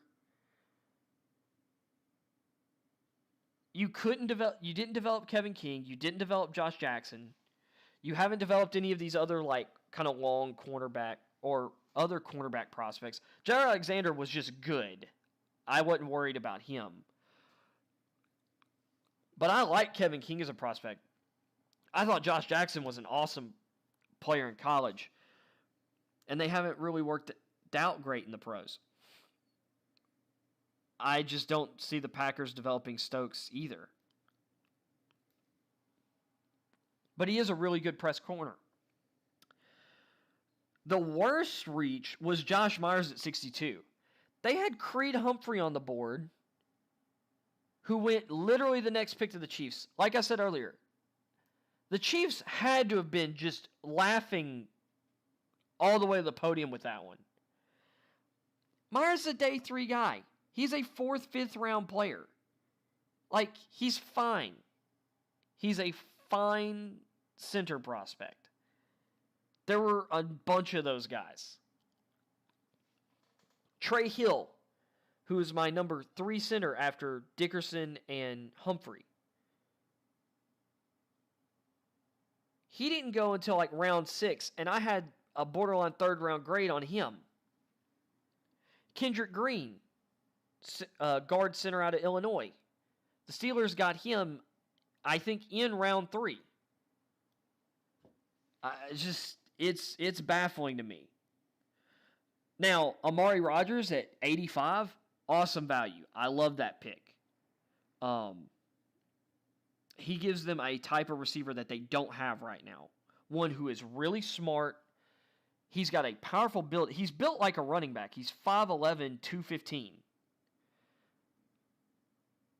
Runs great routes, understands the position in and out, exactly what to do. His dad, T. Martin, former national championship winning quarterback for the University of Tennessee, one of the best receiver coaches and a really good offensive coach and talent evaluator and developer, who is now the wide receiver coach for the Baltimore Ravens.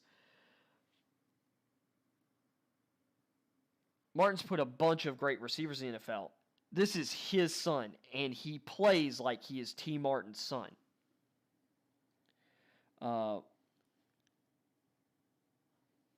And then Royce Newman at 142 in the 4th round. Newman is like, I want to say they drafted like 3 interior linemen last year, the Packers did, 2 or 3, who are all better than Newman.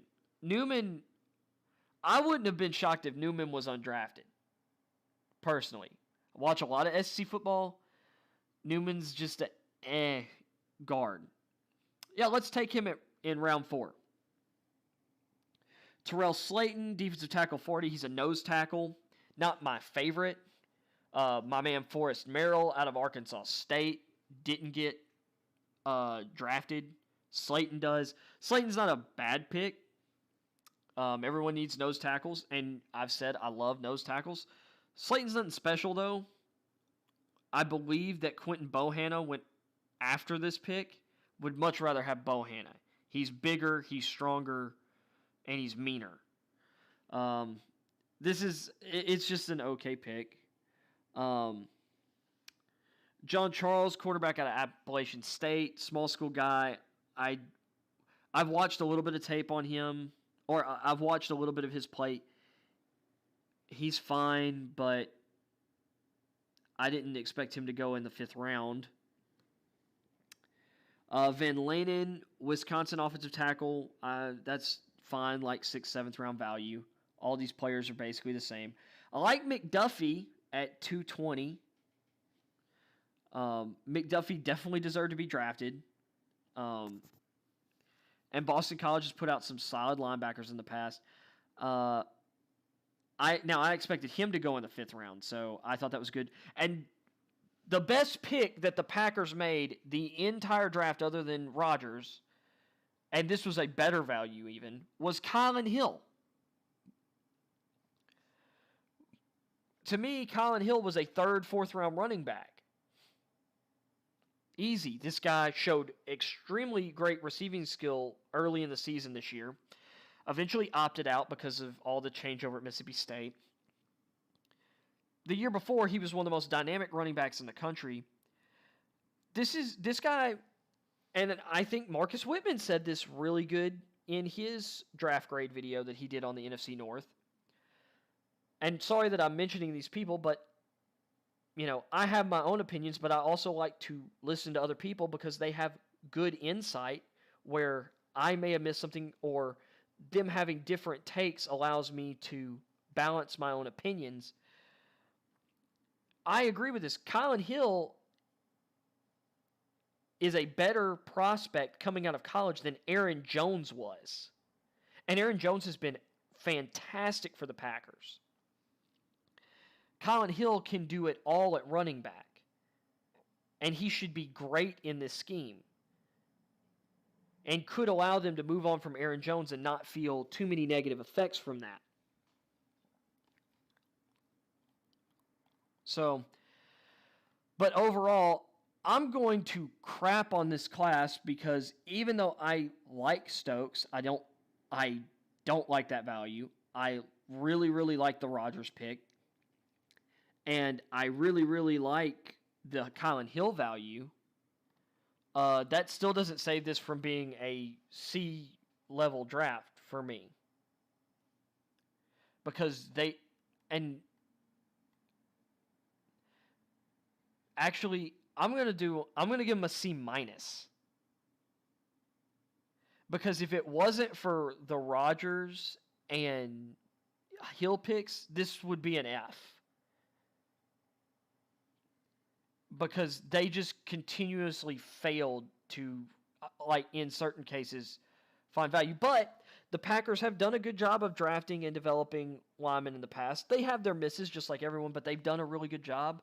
So maybe I should give them the benefit of the doubt, but there were better players on the board, in my opinion, that will develop into more than what Josh Myers will. So I'm going to crap on the Packers there. And I'm going to try and speed run through the NFC East, NFC South, and then I'll do the AFC draft grades tomorrow.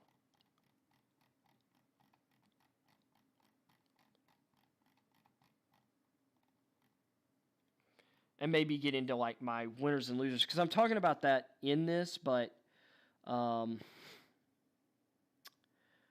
just kind of I'd like to go through the grades and then talk about winners and losers. So the Falcons, I love their first pick, Kyle Pitts. I kept stomping on the table that that's what they should do. Thought that was a really good pick.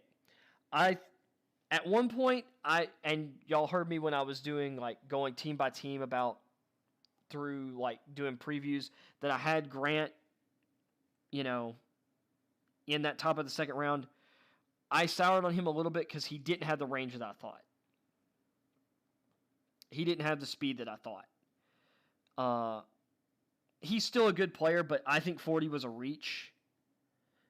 The Falcons needed a guy, but I thought it was a little bit of reach. But they come back and they get Jalen Mayfield at 68. I thought that was an amazing value because I thought he could go in the late first round. I love Mayfield as a prospect. And then Darren Hall, cornerback out of San Diego State. I think that was okay in the fourth round. Drew Dahlman, the center from Stanford, I thought that was a reach at 114, personally. Especially when you got Trey Hill on the board. Taquan Graham, defensive tackle out of Texas. Okay pick at 148. 182. And I thought there were better defensive tackles on the board there. They drafted Notre Dame defensive end Adedokunbo Ogundeji at 182. That's solid value, to be honest. Avery Williams, corner, Boise State in the sixth. At 183. I thought he might get drafted. Whatever. And then Frank Darby in the sixth round at 187. I thought that was solid value. I thought Darby could go in the fifth. Maybe even sneak in the back into the fourth, but getting him at 187 was good. I think that most of the guys they picked were at least solid picks in their ranges, but because I think Pitts, just getting him for Ryan is, I think Pitts is, well, you got arguably the best player in the draft, or best prospect in the draft, and you got him at 4. And he fits the offense you're about to run and will help elevate it. I mean, that's just great. Grant fits a need, a little bit of a reach, but I do like him. And I love Mayfield. I thought Pitts and Mayfield are A+ picks. The only pick here that doesn't get at least a B- is the Dahlman pick.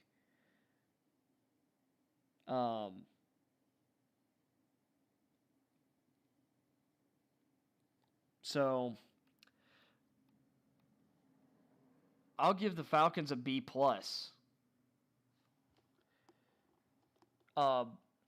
Simply off, I mean, did they really hit needs?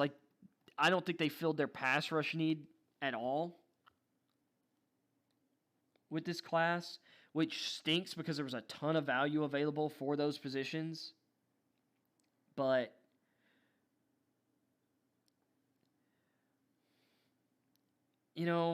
yeah, I think I'm going to drop it to a B because of that. I mean, I love Pitts and Mayfield, but I don't need to get carried away. And I like the value for Darby, but let's see.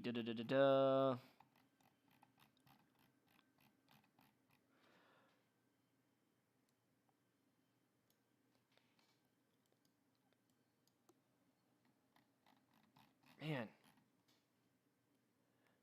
Honestly, this would go quicker if I'd had just the individual picks and just 32 tabs up there for every team. So, sorry for all the scrolling.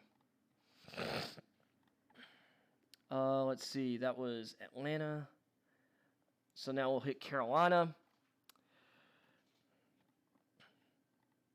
Carolina, J.C. Horn, they took him as the first cornerback. I'm fine with that. They got Terrace Marshall at 59. And I was talking about him to the Ravens potentially at the back end of the first round. Or the Packers at the back end of the first round. I think that's great value. I mean, when you can get a guy 30 picks or between, 30 and 32 picks later than I was basically mocking him, I think that's great. Some people thought Brady Christensen was a reach at 70. I think that's fine. They needed another offensive tackle. They needed an offensive tackle to develop. I think Christensen has great athleticism and size. I thought that was fun. Trimble might be the best blocking tight end of the draft. He has really good athletic traits, but he didn't really do much as a receiver at Notre Dame. They didn't necessarily ask him to, but he's not super developed, and they need a receiving entity there. Maybe, I guess they still believe in, I think it's Ian Thomas who they have there. But he's a great blocker who's going to help your run game. He can be Christian McCaffrey's best friend. And he can move all around. He can play fullback. He can play tight end. But there are a lot of people who say if he does develop as a receiver, because of his athleticism and traits, he could turn into a George Kittle type. I don't see that happening, but he could become a really good tight end. Then Chuba Hubbard in round 4. I think that's great. You see kind of two different people on tape in 2019 and 2020, although he sometimes flashed his 2019 self in 2020. Having him as a backup to McCaffrey, I think is awesome. And then I think they got one of the best values in the draft, Davian Nixon, 158 in round 5. This guy has great potential as a pass rushing defensive tackle. And then they get Keith Taylor, who I kept talking about so much, the long corner out of Washington. They get him at 166 in the 5th round. Deontay Brown, guard out of Alabama. They get him at 193 in the 6th. Multiple rounds after I thought he could go. Some people even had him going in the 2nd round. I had him just outside my top 75. They got Shi Smith at 204, who many saw as a 3rd round, maybe 4th round, but 3rd round receiver. They got, which out of people who do evaluate long snappers, Thomas Fletcher of Alabama was pretty much regarded by everyone as the best long snapper in the draft.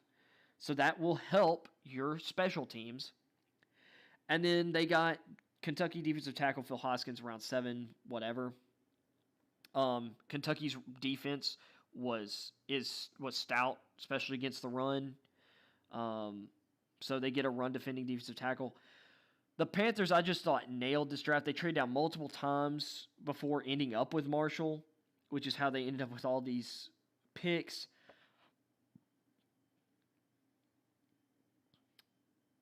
And, of course, they got one of these picks from the Darnold trade, I think one of the 6th rounders. So they got 4 straight players who were steals who went, to me, at least, like in Taylor's case, at least around, like I thought Taylor could go a round and a half earlier. I thought he could sneak in the back of round 3. Loved him in round 4. You get him at 166 in round 5. Davian Nixon. There was a point in time where like Todd McShay had him in the middle of his like top 32 prospects. Had him as like a top 15, top 20 potential prospect.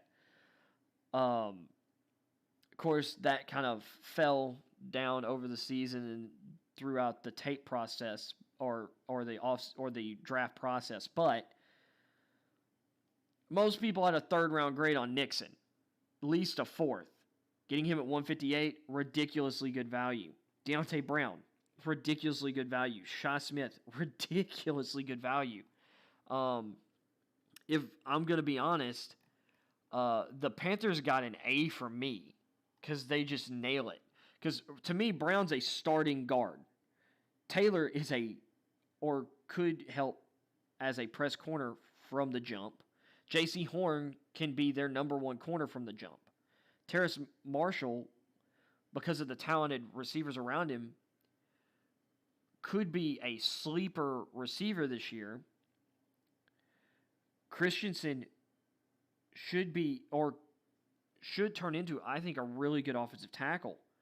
Trimble will at the very least be a competent or one of the best blocking tight ends in the league who you can play at tight end and fullback and will help your running game and help in pass protection on shot plays. Hubbard should be a really good complementary running back. Nixon has high upside at defensive tackle with his traits. I already talked about Taylor, talked about Brown. Shi Smith, great slot receiver. Like, this guy is going to start off as like your 4th, 5th receiver in what now looks like a really deep receiving core for the Panthers, even after losing Samuel. And you got a guy who should help your special teams. And, I mean, this is an A draft. Carolina nailed it this year. And getting Marshall where they did after those trade downs and adding extra picks, like, I just love that. So let's get to New Orleans. Man, it's already 4 o'clock. And I'm only halfway through this out. Boom, New Orleans. New Orleans got one of the lowest grades, and I get why, from Kiper. People don't love the Turner value, and I didn't expect him to go this high, even though I love his talent. But I have to dock him because I figured he would go at the highest back half of the 2nd round. Pete Werner, which this was a pick that Kiper loved. I had a 3rd, 4th round grade on Werner. I had a lot of linebackers kind of in the same tier, so there was a big range that those guys could all go in. But Werner fits the profile of what New Orleans likes, and he's a good all-around backer and provides leadership. He was arguably the leader of that defense last year. So I'm not going to knock that pick too much. I love Adebo at 76. I talked about him. He was one of my favorite corners in that 2nd round range. Then they drafted Ian Book at 133. Sean Payton, there was a lot of buzz that Sean Payton really liked Ian Book. But 4th round. Okay. Landon Young, there's nothing really standout or special about Landon Young.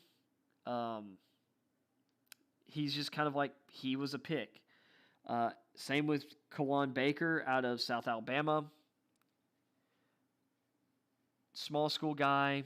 I don't really have a whole lot of information on him. I've watched a pretty good amount of Landon Young, but Kawan Baker, Like, he's a 7th round pick. Like, to me, he's your standard, 7th round pick. So, reach, maybe slight reach, but I'm okay with it. Great value, reach, meh, eh. And that's how you end up with a C+. I really love Turner as a prospect. I do. I just I don't like the value of the pick. So I think that C+ grade is perfectly fine. But when you're talking about, to me, Adebo, last year, he was a borderline 1st round pick and decided to return to school. I think he was a lock to go at least early 2nd round, or at least he was probably a lock to be a top 50 pick last year, 45-50. I think was his floor last year. Getting him at 76 this year, I think, is great. And he's got some of the best ball skills at corner of any defensive back in this class. Brett Coleman actually said that he had probably the best ball skills. So, but other than Werner and Adebo, the value sucked for a lot of these picks. So, even though they hit needs, and then they didn't really hit what a lot of people consider their biggest need, which is receiver. But I'm gonna go with Kiper and go with a C. So then we're gonna hit Tampa Bay.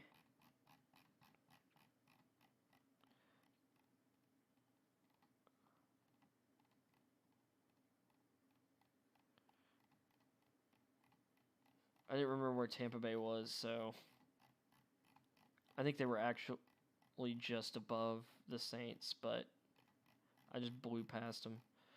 Okay. Right after this one. There we go. All right, Tampa Bay. Maybe I should just refresh this page every time. That's what I should have been doing. Okay, so I just blew past them. They were like right above. So the Buccaneers really didn't have huge needs. And I thought Trine, who I had going in the second round, I thought he was a better value than Turner. I thought Trine would probably go before Turner.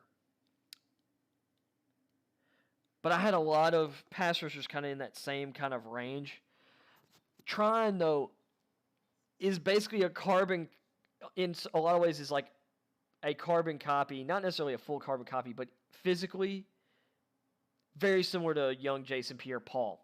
He's explosive. He's strong. He's twitchy. He's probably more physical, though, already than Pierre-Paul was during his career. And they need to develop Tryon to eventually replace him. So I think that was good. Kyle Trask at 64.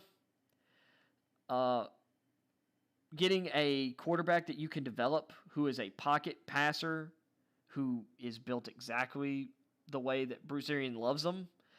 He doesn't have as much. Well, I think his arm talent's a little understated, but it's not even as. I don't think he's got as good an arm as Mac Jones. But he's got a great offensive line from. This is exactly where Trask would need to go to succeed. He's playing on a bad ankle for a bit of last season, so his mobility, and he's not very mobile. He's very much a tank, but he'd be in the perfect situation to succeed in Tampa Bay. I thought Robert Hainsey was a fine value, was okay at the end of round 3. That was kind of like the very height of his range. I love Darden at 129. That was a heck of a grab for them. They are so deep at receiver. They still have Evans, Godwin, and they brought back Antonio Brown. Behind them, they have last year's 5th-round pick Tyler Johnson, who I still love. Scotty Miller, who was like a late-round pick from the year before, or an undrafted. I think he was like a 7th-round pick or 6th-round pick, who's really fast, who had some big games during the regular season. Johnson, of course, showed up really big in the NFC Championship game. And now you add Jalen Darden with his speed, and he'll help on your special teams with your return game and everything. And Darden's just electric in the open field.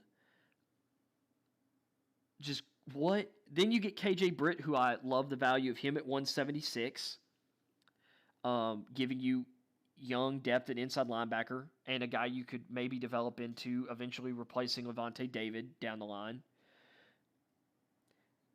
And then you got one of the great stories of the draft in Grant Stewart. I'm not going to get into that because I just don't have the time, but he was Mr. Irrelevant at 259, last pick in the draft. But all in all, I love this draft.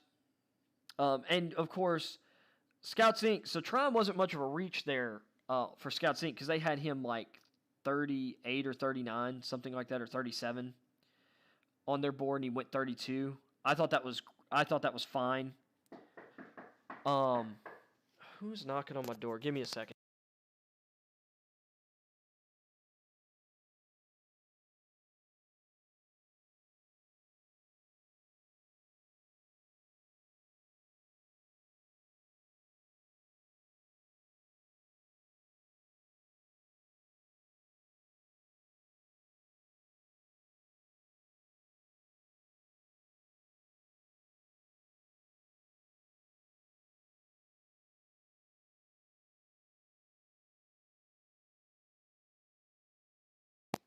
Sorry, I don't get knocks on the door very often. It was my mother.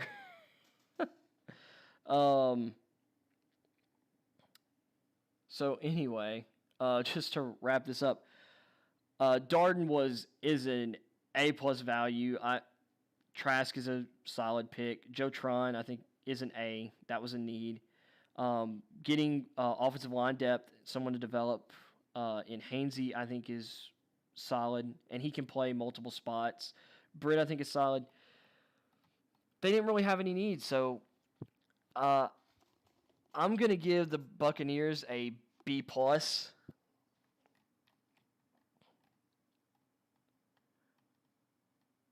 Because I thought the Darden value was awesome.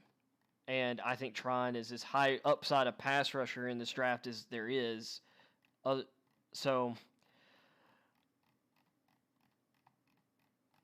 the rich get richer.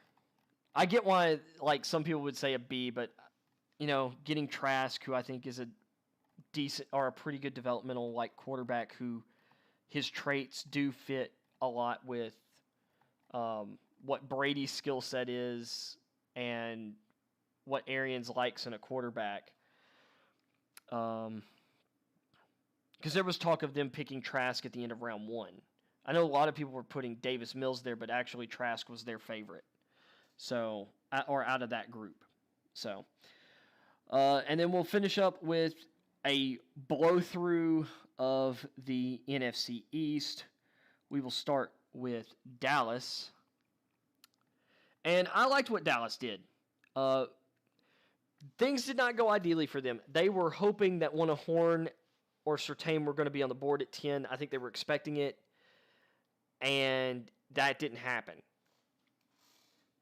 I think they did well, though. They traded down and got a third-round pick from the Eagles to move down 2 spots. And they got Micah Parsons, who arguably, or for a lot of people, was the highest-rated defensive player in the draft. I'm sure that had a little bit to do with them declining Leighton Vander Esch's 5th-year option today, but I think that was going to happen anyway.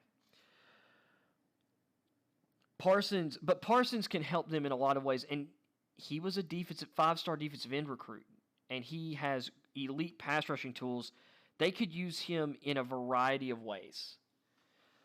Like, he's still learning to play linebacker, and when you watch his tape, he plays linebacker more like a pass rushing and penetrating defensive end. But I thought that was a great pick. I'm going to give that an A.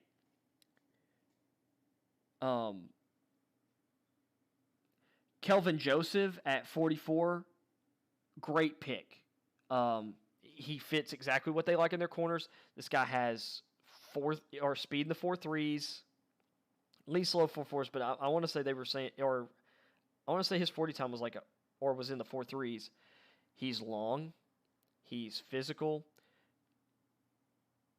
He's still developing, but he flashed a lot of. He had some really great coverage snaps last year at Kentucky, and they've done really well with their second-round corners that they've drafted in recent years. And Trevon Diggs looked really great last year. I think Joseph, who's a little more athletic, I think he's not quite as long as Diggs, but he's a little quicker. I think that was a great pick, and solid value. Osa Odighizuwa, some people had him rated a little higher. I think this is really good range for him. Going at 75, this gives them a pass rushing defensive tackle who they can play at end on run downs even as like a base end. Then they reached on Chauncey Golston. I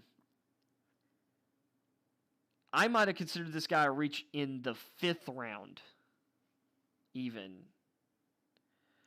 Or at the top of the 5th round. I don't love it. Or should I say, I actually hate that value at 84. And that's the pick they got in the Parsons trade. So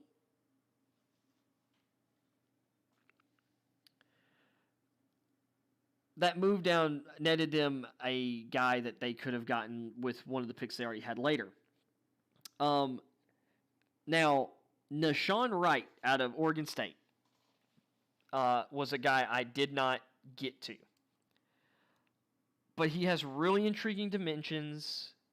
His 3-cone drill is terrible, but the Cowboys, and they've got Dan Quinn there, he loves lanky athletes. He plays that Seattle cover 3 style scheme, and he sees the like hair under 6 foot Nashawn Wright as, I guess, a guy who, or like a Brandon Browner type. Maybe. But we'll see. That was a big, like, to me, that's a big reach. But the physical profile, he fits. But I mean, like, that was another huge reach. But I love Jabril Cox at 115. That was a guy I thought I was talking about late second round. And they got him at 115. A lot of linebackers who aren't as, several linebackers that aren't as good as him went higher. Or at least, in my opinion, aren't going to be as good as him, went higher. I thought it was great value. Josh Ball, a developmental offensive tackle out of Marshall. That was a solid pick, too, at 138.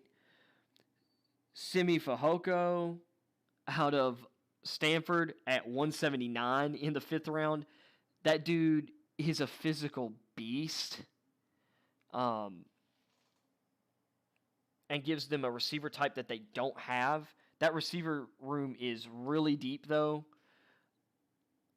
But Fehoko is ridiculous. And then Quentin Bohanna, one of my favorite players in the draft, 6th round, 192.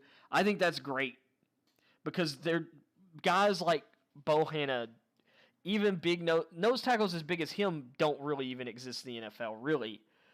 Not that, like, one of the few guys who I've seen who is Dan McCullers, who went from Tennessee and then for the Steelers and played in a rotational role. Bohanna can just eat multiple blockers. Like, he's not going to make a ton of plays himself, but he's going to make opportunities for other people. He'll make other people's lives easier for the downs he's able to be on the field. I think that's solid. And then Israel Mukuamu,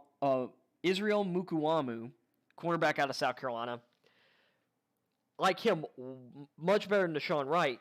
Another guy who is he's like 6'3.5".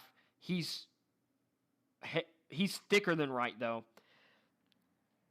and has better tape. Getting him at 227, there was a period of time where going into 2019, he was considered like a potential first-round guy for some people because he has great physical tools, but I think that was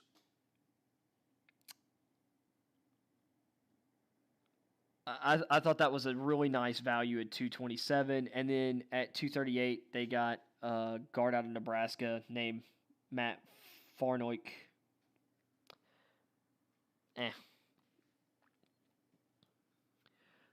But love the Parsons pick, love the Joseph pick, Odighizuwa, solid value. A couple big reaches in a row, but then great value in Cox, like Ball, good value in Fehoko. I like the value in Bohanna and Mukuamu. I want to say Mara for some reason. I don't know why. Mukuamu. So, what did Kuiper give him? A B?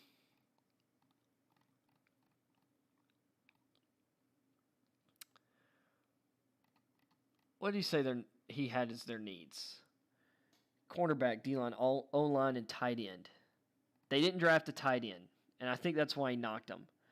But I thought Ball was... And they didn't super address the offensive line, but I think some of those concerns are a little overstated, and Ball will help with that for sure. But Parsons is just going to help their defense. You're adding elite talent. Joseph, really good talent. I think they did fine there. Odighizuwa is going to help the defensive line. Like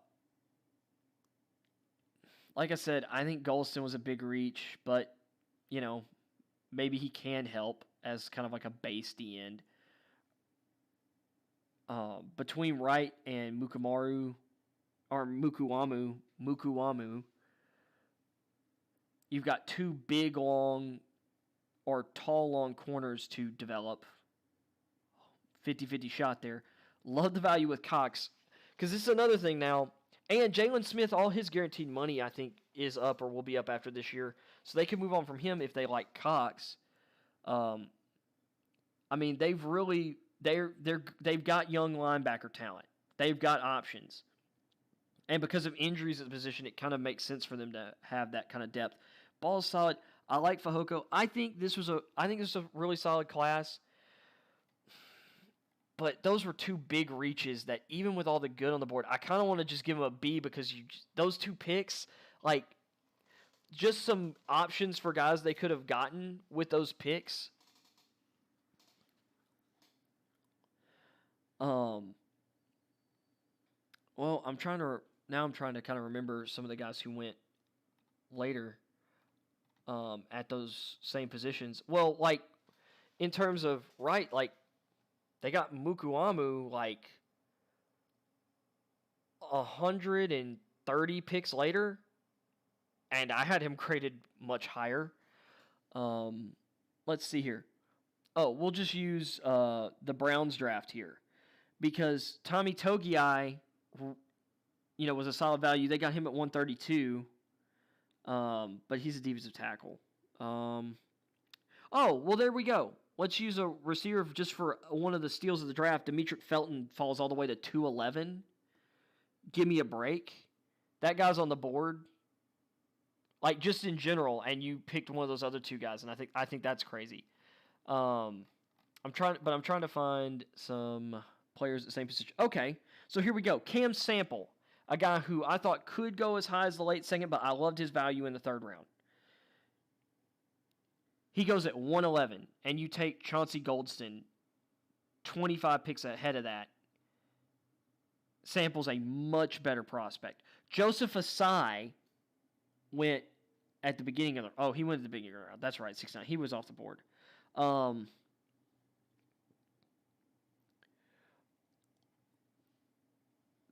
And the guy who went right after Ball, Deontay Smith, offensive tackle. Now, I like the Ball pick just fine for the Cowboys, but I had a higher grade on Deontay Smith. And heck, Wyatt Hubert of Kansas State, who went in the 7th round, I liked him better than Golston, too. So, and then just another guy that they missed out on in a position of need. Sorry, I'm having to stand up for a second here. Man, this stream's going longer than I wanted it to. I feel like I'm saying that a lot. Like Trey Hill.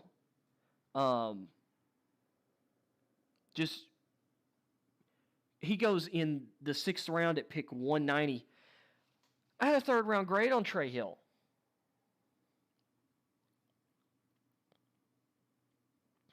And thought he could go at the end of the 2nd to one of the teams that needed centers. They could have had him instead of reaching on one of those guys. So, I mean, that's just kind of the idea that I'm going with here. Let's see. Let's move up here. So I've got Dallas done. Okay, here's the Eagles. So we'll just go with the Eagles. I love the Eagles draft. So this is one of my favorite classes. They moved up so they trade down from 6 to 12. They then spend a 3rd round pick to move up 2 spots to lock in the best receiver in this draft in Devontae Smith at 10. To me, the biggest position of need on this team. And they nail it. And because of Jalen Hurts and him being kind of a first read or jet quarterback, Devontae Smith is the best separator and like early separation guy in this draft. Smith gets open quicker than anyone else and easier than anyone else in this class. So that's going to help your quarterback. Dickerson, if it wasn't for the injuries, he's a 1st round pick. He can play multiple positions on the line.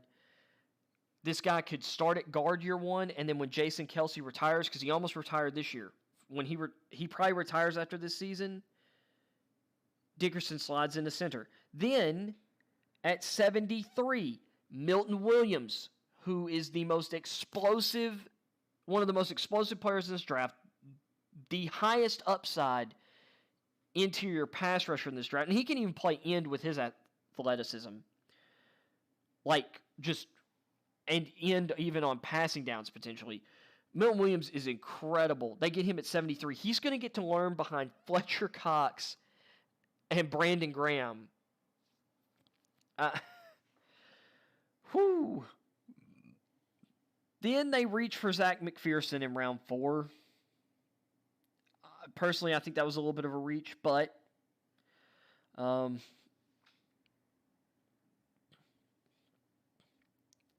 then they get Kenneth Gainwell.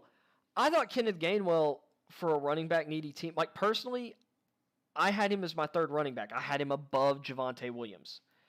This guy can make plays downfield in the receiving game, not just in the short game. He's fast. He's explosive. He's got a great build for running back.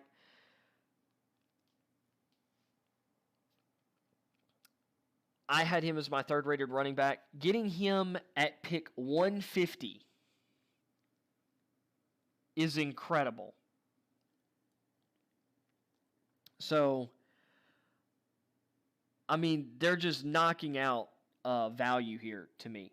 Then, Marlon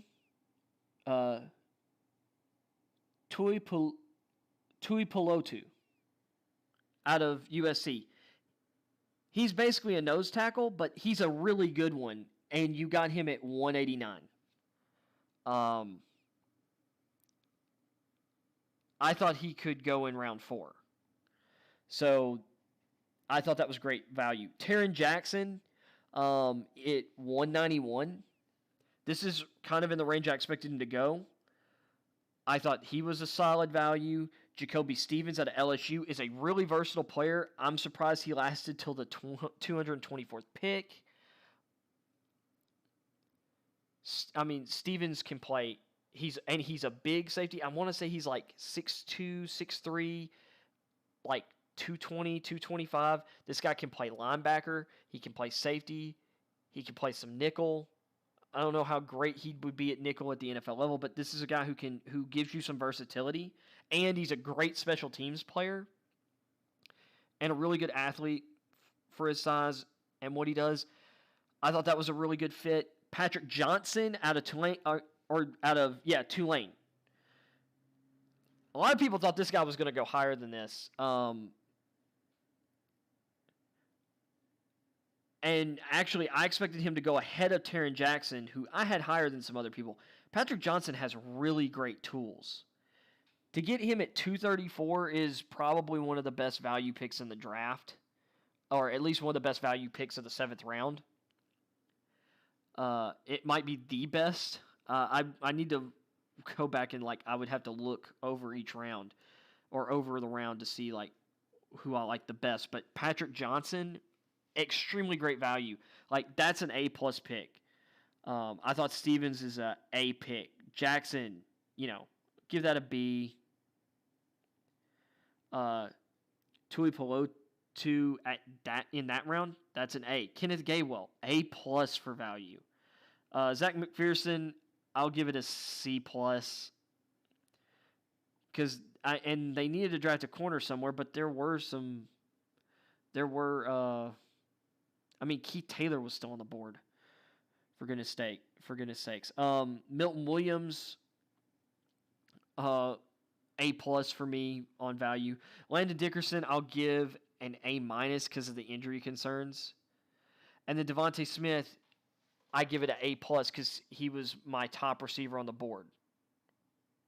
And he was my number 3 prospect behind Pitts and Lawrence. So I'm actually gonna give the Eagles. I really love this draft and just hitting. Yeah. I'm gonna give the Eagles an A+. Even with the McPherson reach. They just nailed everything else. I mean, what can you say? Actually, I'll give the Dickerson an A because he would have been a first round pick if it wasn't for the injury issues for sure. And then conveniently enough, here are the Giants. And I thought they had a great draft. I thought that trade down, getting that future first, getting those future picks from the Bears, and a mid-round or like a fifth-round pick this year and a fourth-round pick next year from the Bears as part of that trade up. Like, I thought this was a great class. There were better. I like Elijah Moore all around better than Tony, but they really only needed a slot player. Tony's a little taller, and he's a little more raw than Moore. So maybe he has some untapped upside. He's a little bit taller and longer, and he plays really aggressively. So there were some receivers I had rated higher than Tony, but I think Tony was fine or was a pretty good value here. And they traded down. I'd give that like an A minus. Azeez Ojulari is an A plus. They traded down in the second round. They got him at 50. I thought he could go at the end of the first. And he fits their defensive scheme. Aaron Robinson, I thought, was pretty good value at 71. Ellerson Smith, I think, is one of my favorite players. I talked a lot about him. Getting him at 116. There are not 115 better players in this draft class in terms of prospects, in my opinion. Smith has a lot of upside. That's Gary Brightwell, fine running back choice at 166. He's just part of like a bunch of guys who they're just late round picks. And Rodarius Williams, I expected to go earlier than 201. I expected him to go or be gone by the end of round 5. So I thought that was a really good pick for them at corner. So they didn't hit the offensive line, which was a little bit of a surprise, but I think they kind of nailed the board in a lot of ways and they added value. So I'm going to give them... They didn't have as many picks as the Eagles. I'm going to give them an A minus.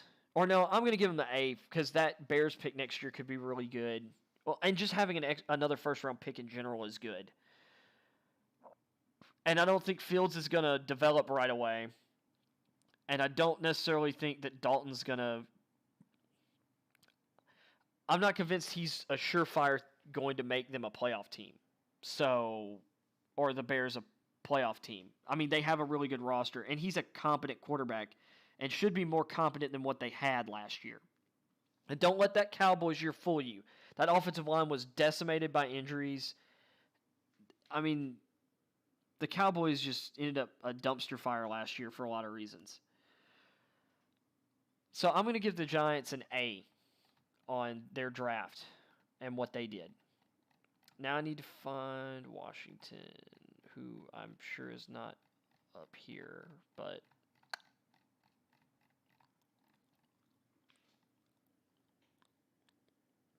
And this won't end the stream, mercifully, for anyone who is watching this or watching the archive later.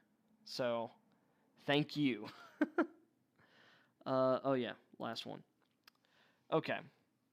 So we'll end it with Washington.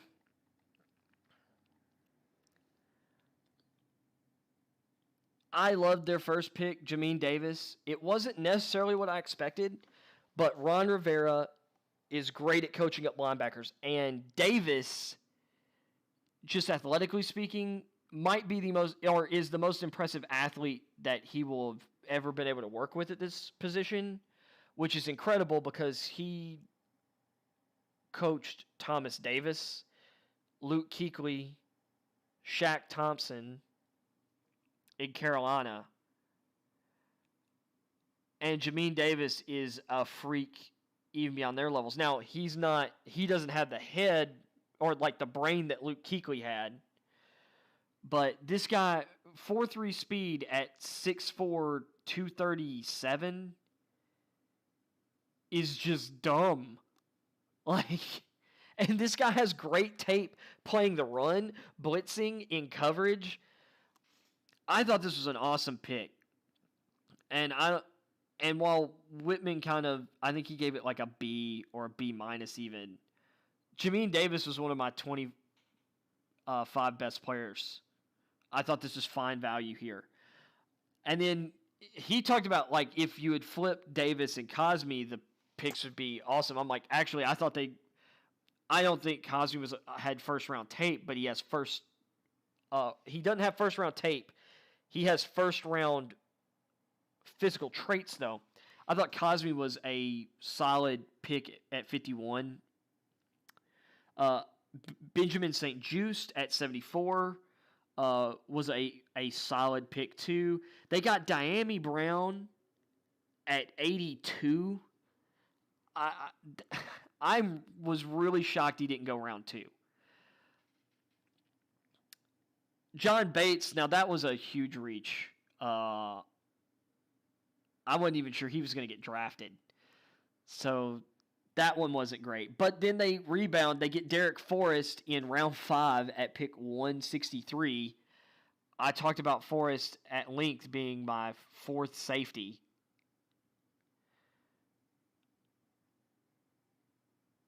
Last week. Getting him, like I said, at 163, I thought was awesome. Then they took a long snapper right after the Panthers did. Cameron Cheeseman. Dude's name is Cheeseman. I love it. You know what? A+, because you drafted the Cheeseman. And then I like their 7th round picks. William Bradley King was a big part of a great Baylor defense the last couple years. Getting him at 240, I think, was great value. I thought he could go round 4 or 5. And then Shaka Toney out of Penn State has really good measurables. I think for a 7th round pick, it got 246. I think that's great value. So once again, and I mean, they nailed basically, let's see, they hit every need except for like a quarterback of the future. But I like that they were patient, kind of like the Patriots, and they may not have been interested in Mac Jones, although I think Mac Jones would have been great for them this year. And maybe some people should argue that they should have traded up like the Bears did. I don't know, because I think they made their team much better with this draft. And they have, they have 3 quarterbacks on the roster who have started at least one game. They've got Fitzpatrick. Taylor Heineke showed something in that playoff game. Maybe there's still something there to develop. And Kyle Allen has had good moments as a starting quarterback, especially in 2018 with the Panthers. But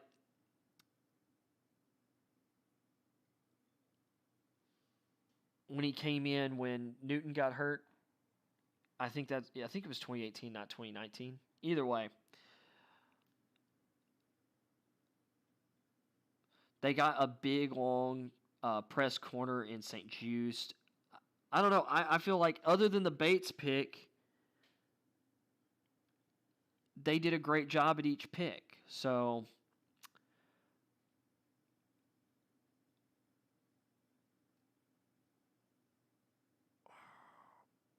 I'm going to give them an A-. So anyway, those are my NFC draft grades. That took way longer than I meant. I guess I'll hit the AFC tomorrow and hit some more news and maybe just do some ranting and raving. I don't know. We'll see what happens tomorrow for the show. But with that being said, thank you for tuning in to Blind Eye Live or the Blind Eye Podcast for those of you watching after the fact or listening. Really appreciate you. If you enjoy the show, please hit the like button. Please subscribe if you want to get more Blind Eye. Hit that bell notification, turn notifications to all so you never miss a live stream. I am working on learning how to do some graphic design and maybe improve what I'm doing here and whatnot. So, looking forward to that. And hopefully y'all can look forward to it in the future. I'm just really busy at the moment with some different stuff. I got a lot of stuff going on this month. So, but with that being said, thank you for tuning in. And hey, leave a comment if you're checking this out after the fact. I read the comments. I'm looking. I'll respond. I might even respond to your comment directly on air if it's like a really cool question or topic idea. So please, if you're wanting to hear opinions about stuff or maybe think that I may be able to give you a breakdown of a certain topic, or maybe you want to find out whether I know anything about some random sport or one of the other big sports I don't talk about as much, please leave a comment on this. I check every day the comments on like my last few uploads. So anyway, thanks guys, and I will see y'all tomorrow, maybe at the normal time, but I might shift up the time tomorrow. So we'll see. Later.